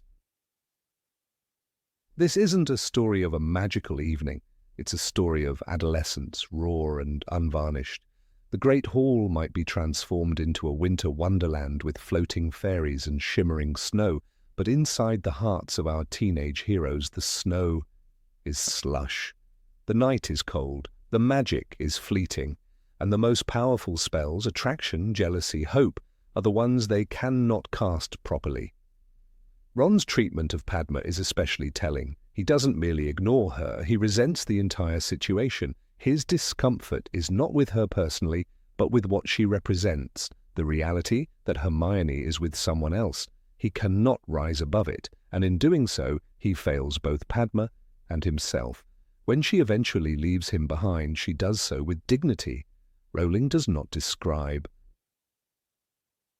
her storming off. She simply fades out of the narrative, unacknowledged. That silence is the condemnation. Even the visual details reinforce the gap between expectation and reality. Parvati's bangles, Padma's silk, the formal robes, all symbols of anticipation, beauty, and tradition, go unnoticed by their partners. What the girls prepared for is never given the chance to bloom. The ball, meant to be a shared experience, is fractured by one-sided attention and internal preoccupations. This isn't about romantic failure alone, it's about social failure. Harry and Ron don't just miss out on love, they miss the chance to be kind, to be present, to grow. And the consequences, though subtle, ripple across the story. These are cracks in the friendships that will take time and emotional growth to mend. Rowling does not underline them with red ink, but they're there for any reader paying attention. By the time the ball ends, the damage is done. Hermione disappears in tears. Parvati and Padma are never seen near the boys again. Harry, alone and frustrated, is still aching for someone he cannot have. Ron, sullen and humiliated, has burned a bridge he never knew he was building. And all of it happened not in the loud moments, but in the quiet ones, at the table, on the dance floor, in the glances not returned. The tragedy of chapter 23 lies not in what goes wrong, but in how little effort is made to make anything go right. The boys are not cruel, they are clueless, but ruling gives the girls power, not in confrontation, but in choice. They choose not to wait for respect that won't come. They choose to walk away. That is why this chapter, though wrapped in glittering robes and magical lights, remains one of the most painfully real in the entire series. The film turned it into a decorative set piece. The book made it a turning point of character. And while we remember the music and the gowns, it is the sting of unmet expectations and the ache of emotional solitude that truly defines the Yule Ball. Number 22, Hiding in the Forest. They apparated in the thick of a silent forest, the frost creeping over the mossy floor like a spell cast by the land itself. Harry, Hermione and Ron were no longer the shining trio who had once strolled the halls of Hogwarts. In this forgotten wilderness, they became shadows. The locket throbbed against Harry's chest, and with every passing day it seemed to pulse with something darker than magic. The film gave only glimpses of these moments, a montage of tense and bleakness, but the book invited the reader to suffer alongside them, to feel the dread settle in their bones. They moved from place to place, like hunted animals with no path and no peace. Hermione's once precise curls turned wild, her eyes haunted by the weight of maps and spells that led nowhere. Ron paced like a caged lion, muttering under his breath, growing thinner, his anger sharpening into something unspoken. Harry bore it all in silence, the Horcrux a brand searing at his chest, infecting his thoughts. The film hints at tension, the book lingers in it. One night, near Dean Forest, the cold became unbearable. They hadn't eaten anything proper in days. Hermione tried to summon mushrooms with a non-verbal charm and failed. Ron snapped at her, words that stung more because they were born from desperation. Hermione didn't cry. She simply turned away, lit a silent blue flame in a jam jar, and clutched it like it could protect her from the unraveling of their world. The movie skipped this pain, this bitter rhythm of survival, but in the book it sang low like a funeral hymn. They had no plan, only fragments of Dumbledore's intentions, cryptic clues wrapped in riddles. "We're not doing anything," Ron finally shouted in chapter 15. The Goblin's Revenge, his voice shaking with more than fury. "We're just going through the motions." His words cracked open the truth. This wasn't an adventure. It was erosion of trust, of hope, of reason.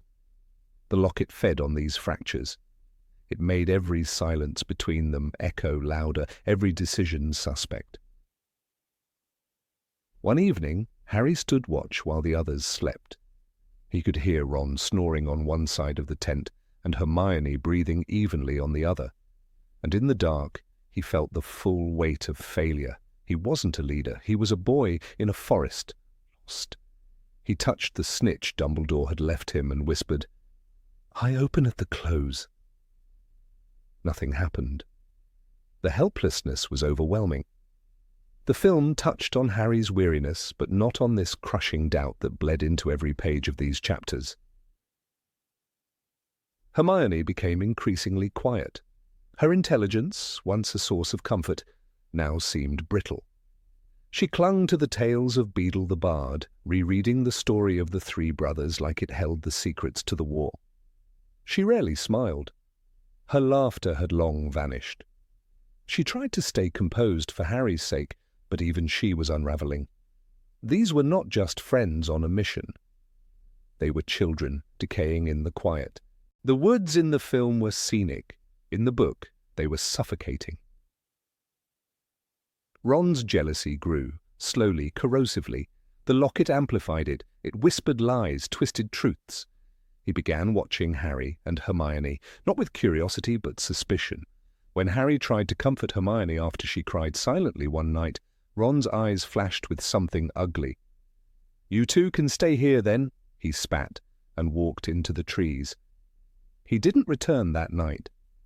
In Chapter 15, Ron's departure was not an impulsive tantrum. It was a culmination, cold, sharp, real. He threw the locket at Harry and accused him of not knowing what he was doing. "You don't know how it feels. Your parents are dead." The words hung in the air, shameful and true. And then he disapparated. Not just from their camp, but from their world. The silence that followed was not peaceful. It was a wound. Hermione screamed, not with volume, but with grief.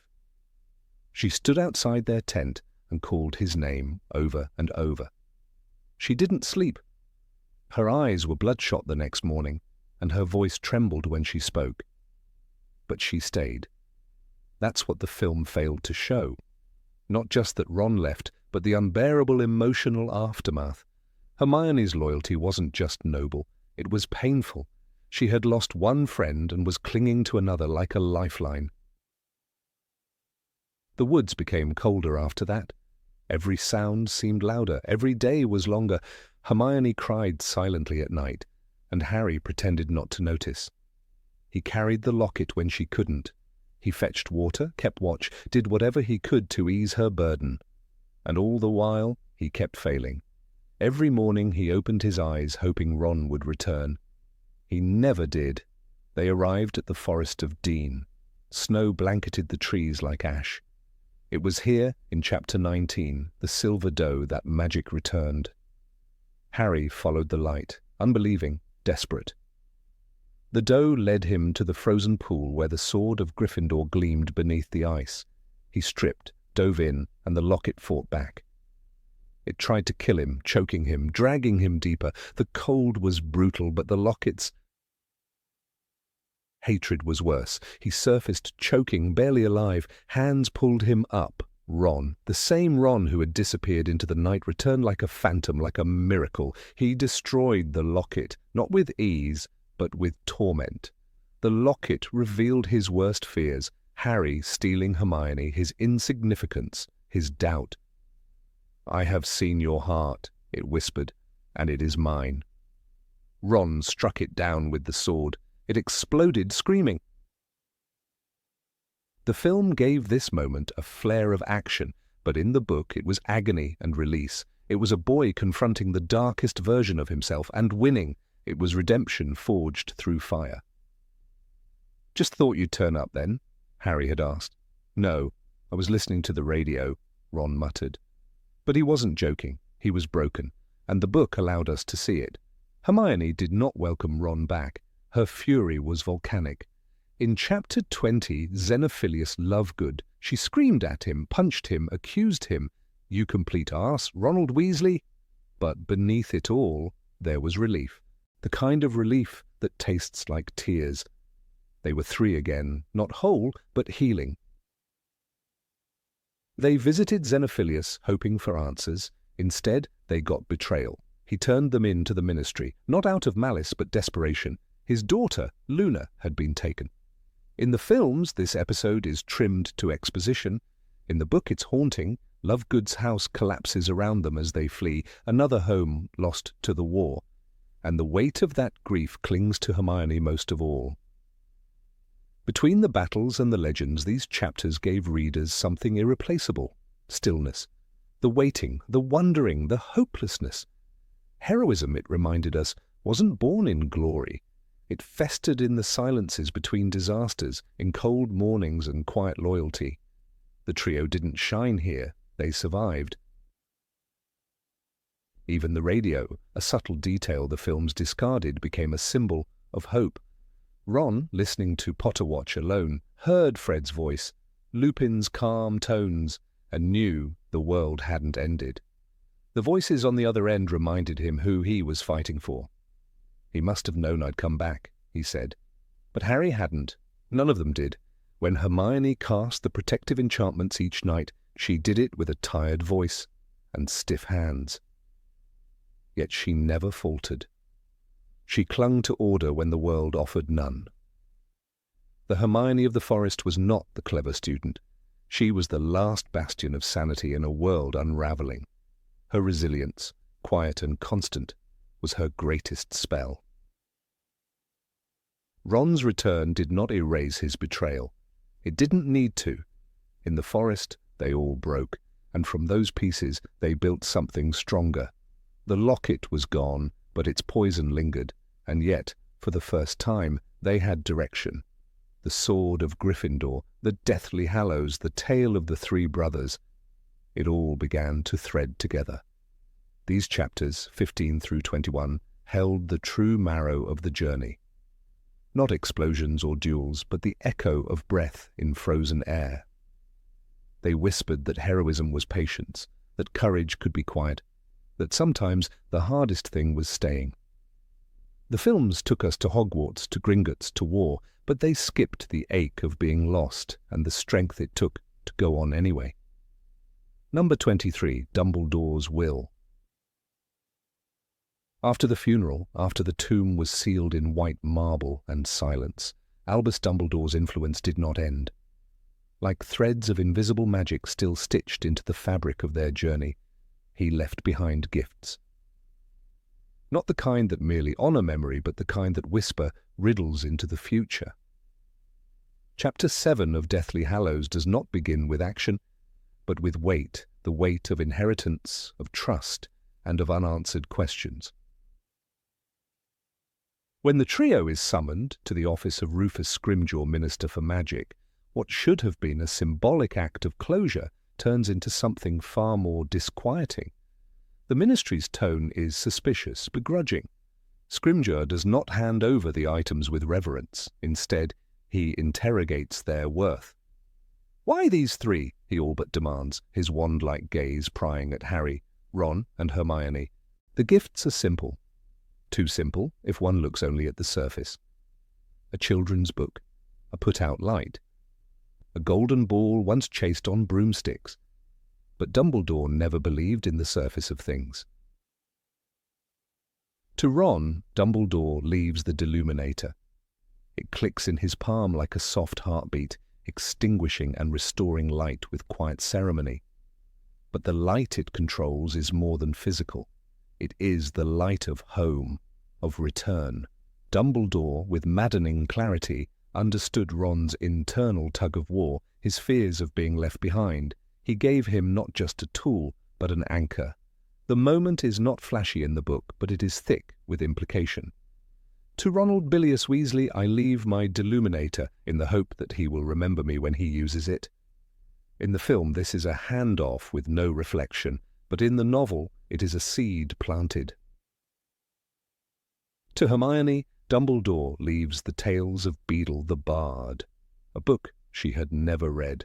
That alone was a novelty. For someone whose strength lay in knowledge, to be handed a puzzle in the form of a storybook was disconcerting. To Miss Hermione Jean Granger I leave my copy of the Tales of Beetle the Bard, in the hope that she will find it entertaining and instructive. The phrasing is sly, entertaining, yes, but instructive. Hermione, who prided herself on logic and analysis, is thrown into a world where meaning hides behind parable and moral. She cannot deconstruct it the way she might a textbook. The book becomes a slow-burning mystery, especially the tale of the three brothers, one that will reveal a truth the wizarding world had forgotten. And to Harry, the one who lost the most, Dumbledore leaves two things. The first is the golden snitch he caught in his very first Quidditch match. To Harry James Potter I leave the snitch he caught in his first Quidditch match at Hogwarts as a reminder of the rewards of perseverance and skill. But the snitch is not just a keepsake, it reacts to touch, to skin. Its enchantments are personal. The second item Dumbledore intended for Harry, the Sword of Gryffindor, has been withheld by the Ministry. Scrimgeour declares it Ministry property, though it clearly never belonged to the Ministry. The denial is a metaphor for how the wizarding authorities always misunderstand power and legacy. The sword is a relic of action, the snitch a relic of mystery. It is the snitch that will ultimately reveal what Harry must carry to his death. In the movie, this entire scene is reduced to seconds. The characters barely react. Scrimgeour is brusque and gone. There is no lingering, no tension. But in the book, the gifts hang over them like fog. There is distrust in the air, of the ministry, yes, but also of Dumbledore. For the first time, Harry begins to question the man he revered. Why didn't he just tell me what he wanted me to do? Why the games? This is not a loss of faith, but the unsettling realization that even in death, Dumbledore kept secrets. Harry's discomfort is intensified by Rita Skeeter's upcoming biography of Dumbledore. Whispers of skeletons in the closet, a sister named Ariana, a friend named Grindelwald, a family history steeped in shame. The snitch sits silent in Harry's hand, flesh memory untriggered. He presses it to his lips, later in desperation, and the inscription is revealed. I open at the close. This moment never occurs in the film. The quiet mystery of the snitch becomes a background prop, and its emotional weight stripped. The book captures a Harry who is spiraling. This is not just about Voldemort now, it's about legacy, about whether Dumbledore ever truly believed in him or whether he was merely a pawn. Hermione, too, is shaken. Her knowledge, so far a lantern in the dark, is now flickering. She scours Beetle the Bard for meaning, finding only fairy tales, until she doesn't. The tale of the three brothers reads like a fable, but it is in fact the key to everything: the Hallows, the wand, the cloak, and the stone. Ron, often dismissed, becomes the first to use his gift with spiritual consequence. When he leaves them in frustration and regret, it is the Deluminator that brings him back, not by logic, but by love and instinct.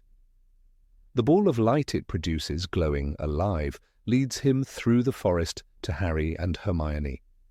This moment is one of the most magical in the book, a kind of quiet miracle. Dumbledore from beyond the grave understood that Ron's journey would require abandonment to find belonging. The will is not just a plot device, it is a map, albeit a cryptic one. Dumbledore divided his understanding of the Hallows between three minds. He did not give Harry all the answers. He did not give Hermione the certainty she craved, and he did not give Ron a direct route. He gave them fragments, each piece designed to test and grow its bearer. The film hints at this, but never breathes into it. In doing so, it loses the central mystery that propels the trio's quest. The ministry scene in the book is fraught with subtext. Scrimgeour's suspicion is not merely bureaucratic. He fears what Dumbledore might have planned. He sees the trio not as students, but as inheritors of something he cannot control. There is a power in legacy that governments cannot regulate. This tension between institution and individual runs under the surface of the chapter. Hermione's transformation begins here. Her reliance on the logical begins to crack. Her willingness to entertain fairy tales as valid sources of magical truth is a profound shift. The book she carries becomes a talisman, and her faith in it is not scientific. It is emotional, even spiritual. "You think it's all just a story?" she asks Harry. The answer is no longer clear. Harry's snitch remains unopened for much of the journey, a symbol of delayed revelation. That it only opens at the close is not a riddle, it is a prophecy. Dumbledore could not tell Harry that he must die. But he could place the truth in his hand, trusting that Harry's heart would eventually read it. This layered storytelling is absent from the screen. There, the snitch opens and reveals the stone without prelude, no slow build-up, no symbolism.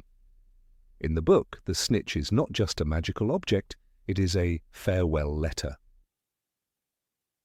Ron's return is foreshadowed here, subtly. The Deluminator's true magic is not in snuffing lights, but in lighting the path back to love. Dumbledore did not assume Ron would always be strong. He assumed Ron would fall and gave him a way back. That's a different kind of wisdom, a mentor who plans for failure, not perfection. The trio's reactions to the will are defining. Hermione is puzzled, not used to not understanding. Ron is awkward, perhaps embarrassed. Harry is haunted. They do not feel honored. They feel burdened. This is the genius of Dumbledore's last gift. It demands growth. None of them receive what they want. They receive what they need. Dumbledore's silence is the loudest presence in the chapter. He does not explain himself, he does not apologize, he does not answer the questions that begin to rise like storm clouds. What did he really want Harry to do? What did he fear? What did he hide? The chapter gives no clear answers, only the quiet echo of trust and unfinished business. Rita Skeeter's shadow looms. Her book promises to tell what Dumbledore did not. The trio begins to feel that they never truly knew the man. The contrast between their memories and the facts about his youth shakes their certainty. Dumbledore, it seems, was not only fallible but deeply complicated. The will, then, becomes a riddle left behind by a man who could never be simply understood. This chapter also marks a thematic shift. The tone is darker, the stakes higher. The magical world is no longer Hogwarts with its enchanted ceilings and pumpkin pasties. It is now a place of shadows, of veiled intentions, and of secrets buried under centuries of myth. The will is the turning point where the trio steps into a world without mentors.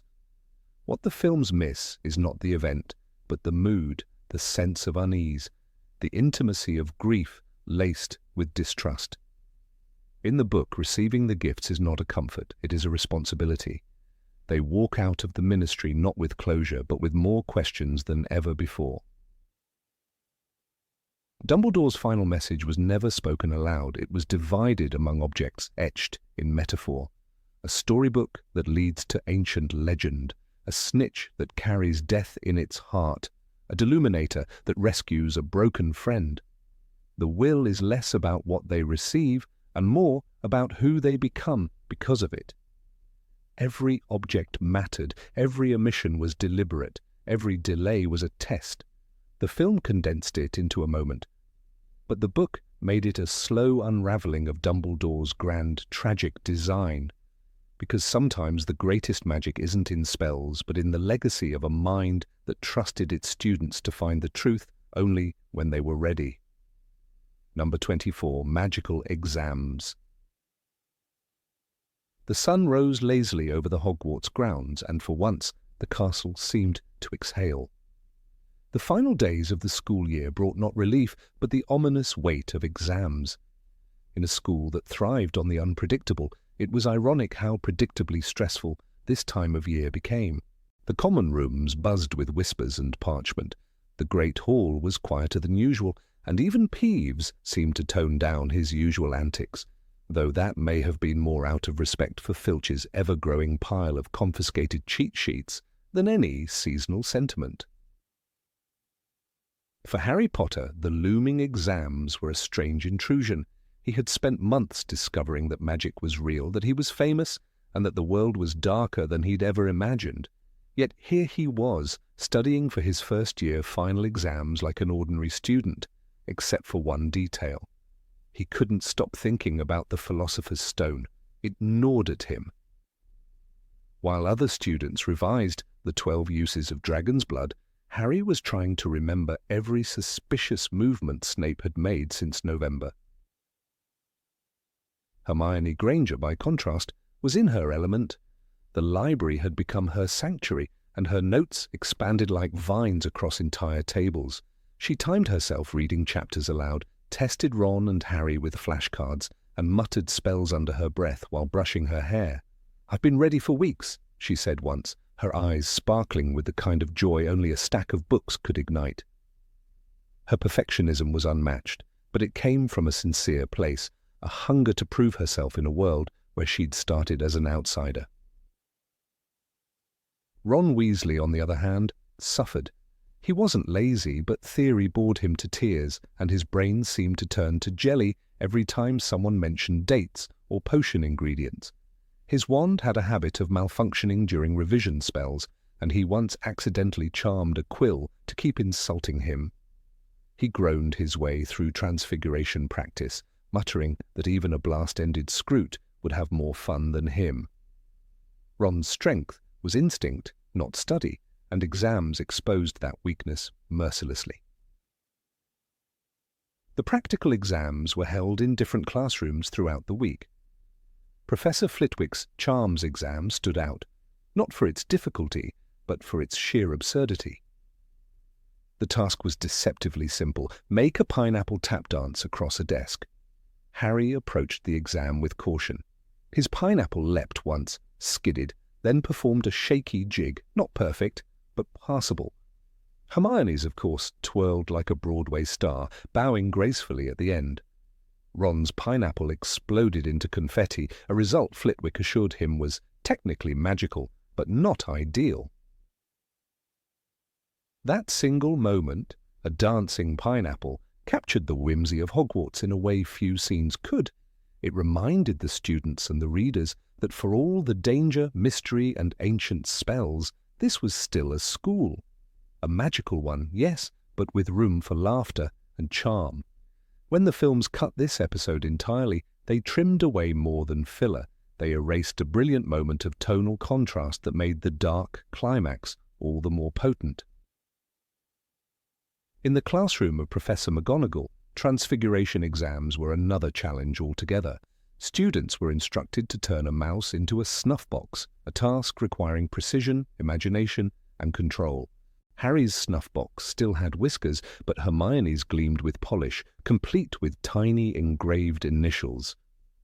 McGonagall gave her a rare smile. Ron's mouse never made it halfway, twitching indignantly as it remained somewhere between rodent and ornament. He cursed under his breath, but there was something endearing about the genuine effort he put in despite the results. Potions were worse. The dungeons were cold, the smell of bat spleen and stewed horn slugs hung thick in the air, and Professor Snape loomed like a shadow at every table. He glided from student to student, his gaze sharp enough to puncture cauldrons. Harry could barely focus, not because he feared failing, but because he feared what Snape might be planning outside the walls of the classroom. 10 points from Gryffindor, Potter, he snapped, for allowing your potion to resemble troll's snot. That was generous. The concoction bubbled with the colour and smell of wet cabbage. Even in astronomy, which was usually serene, Harry found it hard to focus. The stars above were indifferent to human exams and ancient treasures, but every constellation reminded him of Dumbledore's cryptic words of the Mirror of Erist, of Fluffy, and the Trapdoor. The astronomy tower had once been a place of wonder. Now it felt like a lookout, a place to watch for danger rather than observe the beauty of the universe. Hermione, despite her confidence, was not immune to the strain. On the morning of their History of Magic exam, she snapped at Ron for confusing the Goblin Rebellion of 1612 with the one in 1752. Honestly, Ronald, one was fought over taxation and the other over wand ownership, she hissed. But even she admitted that Professor Binns' droning voice had a way of making any fact, no matter how bloody or fascinating, feel like molasses. The ghost's monotone floated through the room, and more than one student was found snoring softly with their quills still in hand. Professor Sprout's herbology test was refreshingly hands-on. Students had to identify and repot various magical plants, some of which squirmed, spat, or emitted unpleasant gas when handled incorrectly. Neville Longbottom, surprisingly, shone during this exam.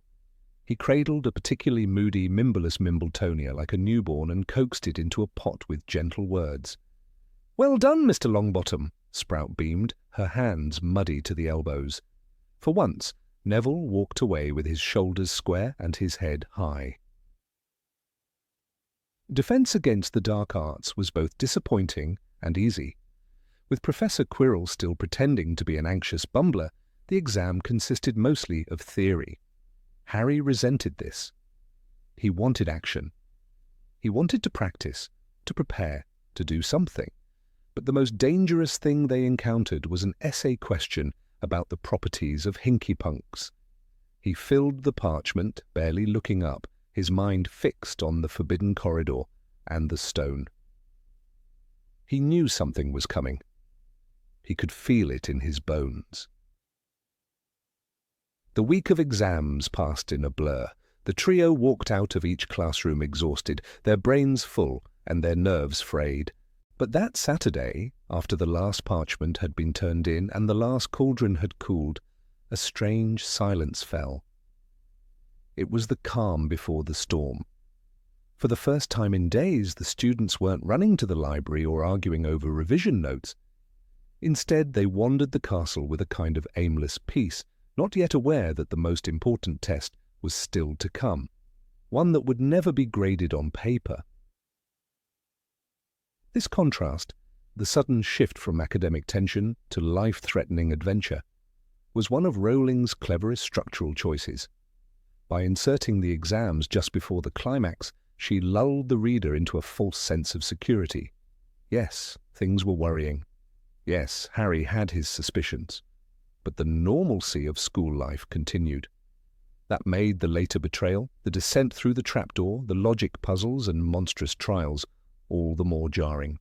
The exams were not just a quirky interlude, they were narrative misdirection, a masterclass in pacing.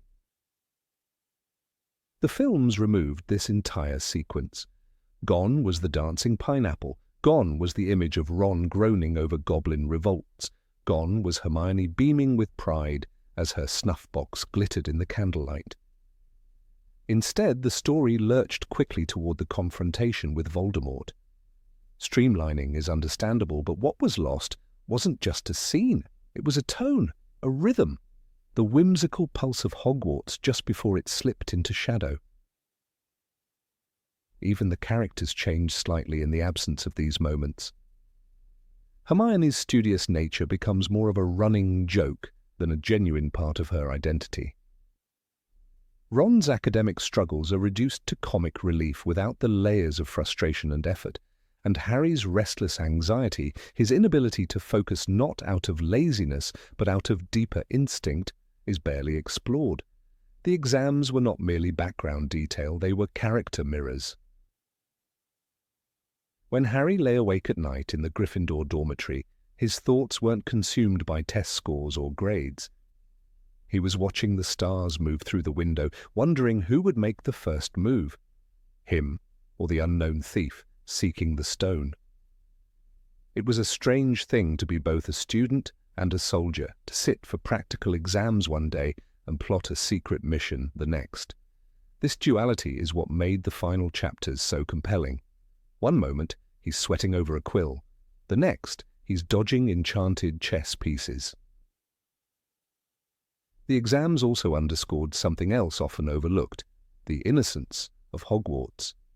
It was still a place where a pineapple could be taught to dance, where a shy boy like Neville could succeed, where magic was at times ridiculous and delightful. Removing that lightness meant that the darkness of later events, the mirror, the stone, the face on the back of Quirrell's head, had less of a foil. Without joy, fear feels different. Without normalcy, threat feels less real. Professor Flitwick, standing on his pile of books to oversee the charms exam, symbolized the spirit of early Hogwarts better than anyone. He clapped in delight when Hermione's pineapple bowed. He laughed kindly when Ron's burst into sparkles. He reminded us that magic was not just a tool, it was a dance, a spectacle, a living, breathing thing, and it could be beautiful. That is what the missing exam chapter offered, a bridge between the wonder of the magical world and the weight of its responsibilities. In cutting it, the film made a choice, one of speed, not substance. But those who read the books remember. They remember the tension of essays written under candlelight, the joy of a pineapple in tap shoes, and the ache in Harry's gut that told him this world, for all its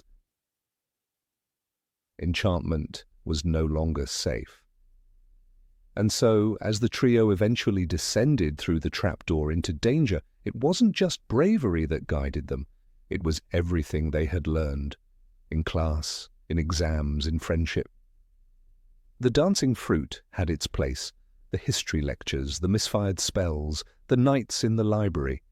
They all mattered, because magic, like life, is not only in the battles and betrayals, it is also in the small, silly tests we pass along the way.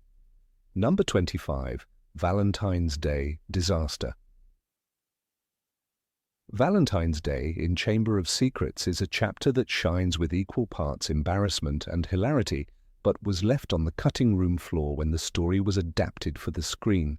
It begins as many school days in Hogwarts do, with an atmosphere of unpredictability.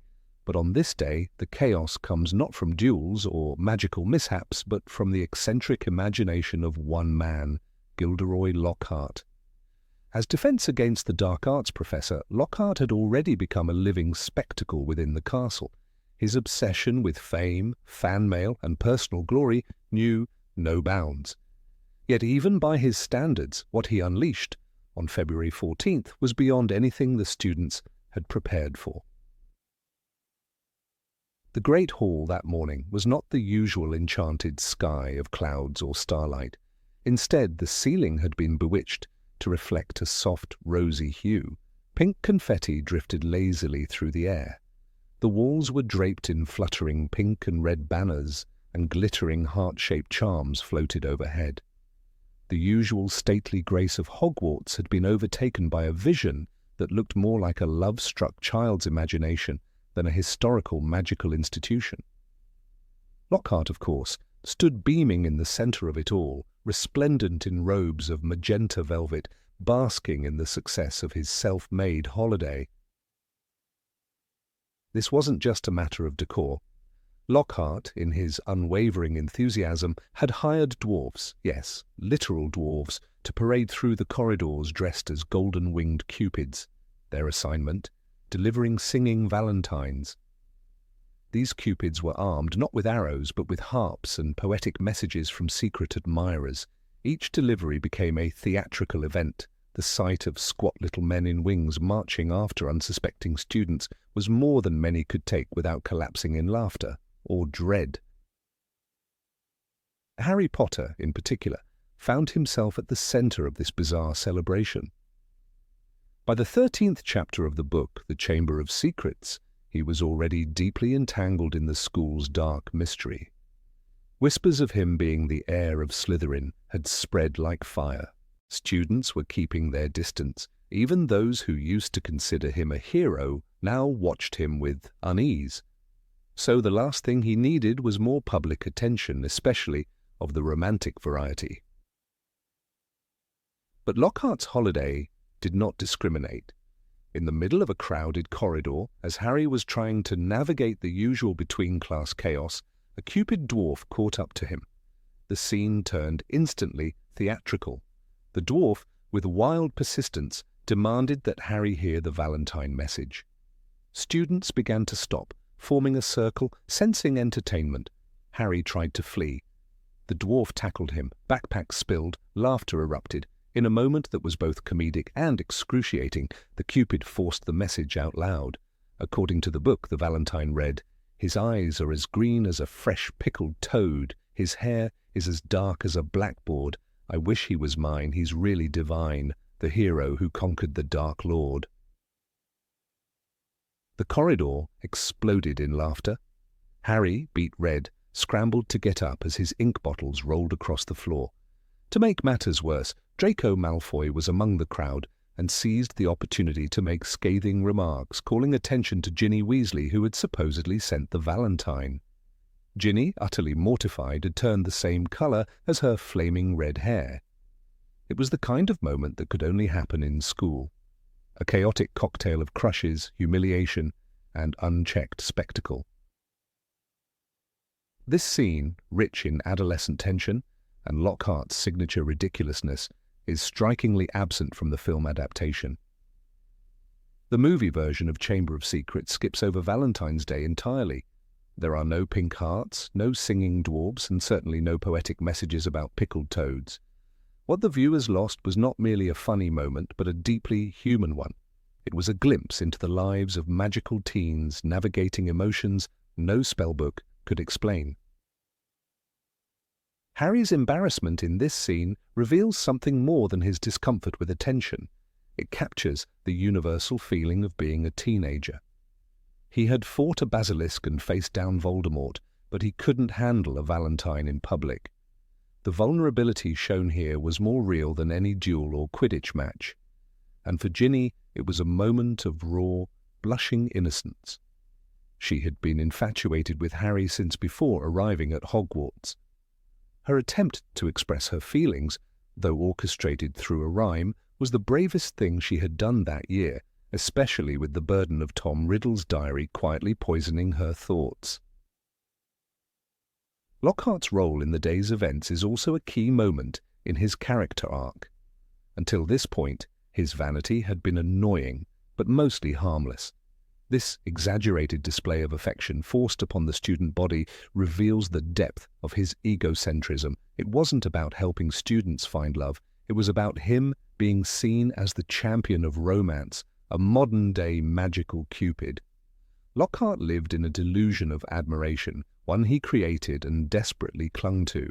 His disregard for the discomfort of students emphasized just how disconnected he was from reality.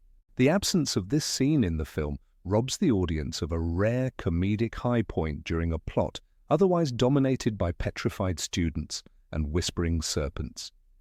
It provided balance, lightness amid the gloom. And beyond that, it was a cultural peek into how even wizarding schools are not immune to awkward teenage crushes and the chaos of emotions. It added color, literal and metaphorical, to the Hogwarts experience. What makes the omission even more puzzling is that the film did retain many other school life moments that weren't essential to the main mystery. The dueling club was presented with all its chaos. The whispers in the hallways, the message on the wall, the fear spreading through the castle, all were given screen time. Yet somehow the day Lockhart turned Hogwarts into a pink nightmare was left untold. And that's a shame, because sometimes the smallest, silliest days reveal the most about the people in them. The Valentine's Day episode also gave us a rare, unfiltered view into the dynamic between Harry and Ginny before their relationship ever bloomed.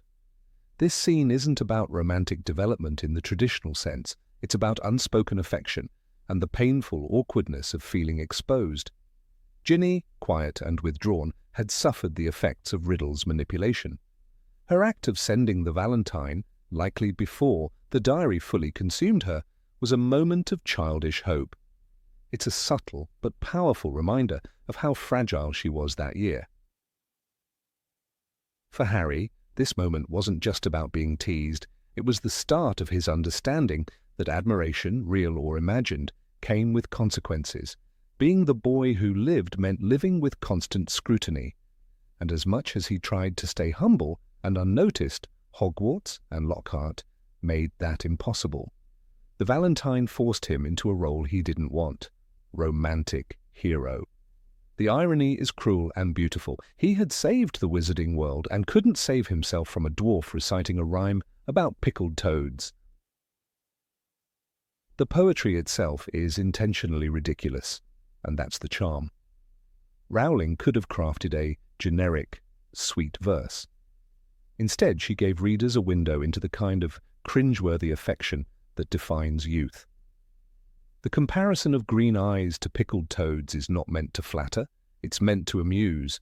It's Ginny's voice trying to reach out through the only language she dared use: humor, rhyme, and secrecy. That Harry never finds out for certain, it was her only adds to the story's tension.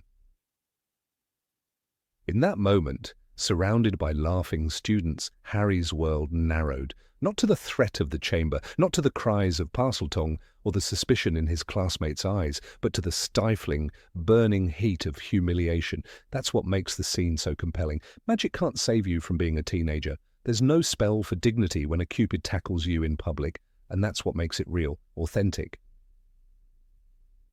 The Cupids themselves are a stroke of absurd brilliance. Rowling didn't just say Lockhart hired messengers, she gave them wings. She made them grumpy, short-tempered, and so committed to their job that they would wrestle a famous student to the floor to finish their task. They weren't graceful, they weren't charming, they were stubborn comic enforcers of Lockhart's holiday vision. Each one embodied the painful persistence of love letters and forced displays of affection that often mark adolescence. Had this scene been brought to life on screen, it would have become one of the franchise's most memorable comedic moments. The juxtaposition of Hogwarts' Gothic stone corridors with flying glitter and singing cupids would have created a visual contrast perfect for the medium. It could have offered a breather from the story's darkness. Instead, the adaptation kept to the shadows, skipping over the day the castle turned pink. In the larger tapestry of Chamber of Secrets, the Valentine's Day chapter serves no direct purpose in solving the mystery, but in terms of storytelling, it adds depth. It shows us that Hogwarts isn't only about danger and discovery, it's about the clumsy, lovely chaos of growing up. And sometimes growing up means dealing with cupids, embarrassment, and a rhyme you'll never forget. For readers who fell in love with Rowling's world, this forgotten holiday remains a treasured memory.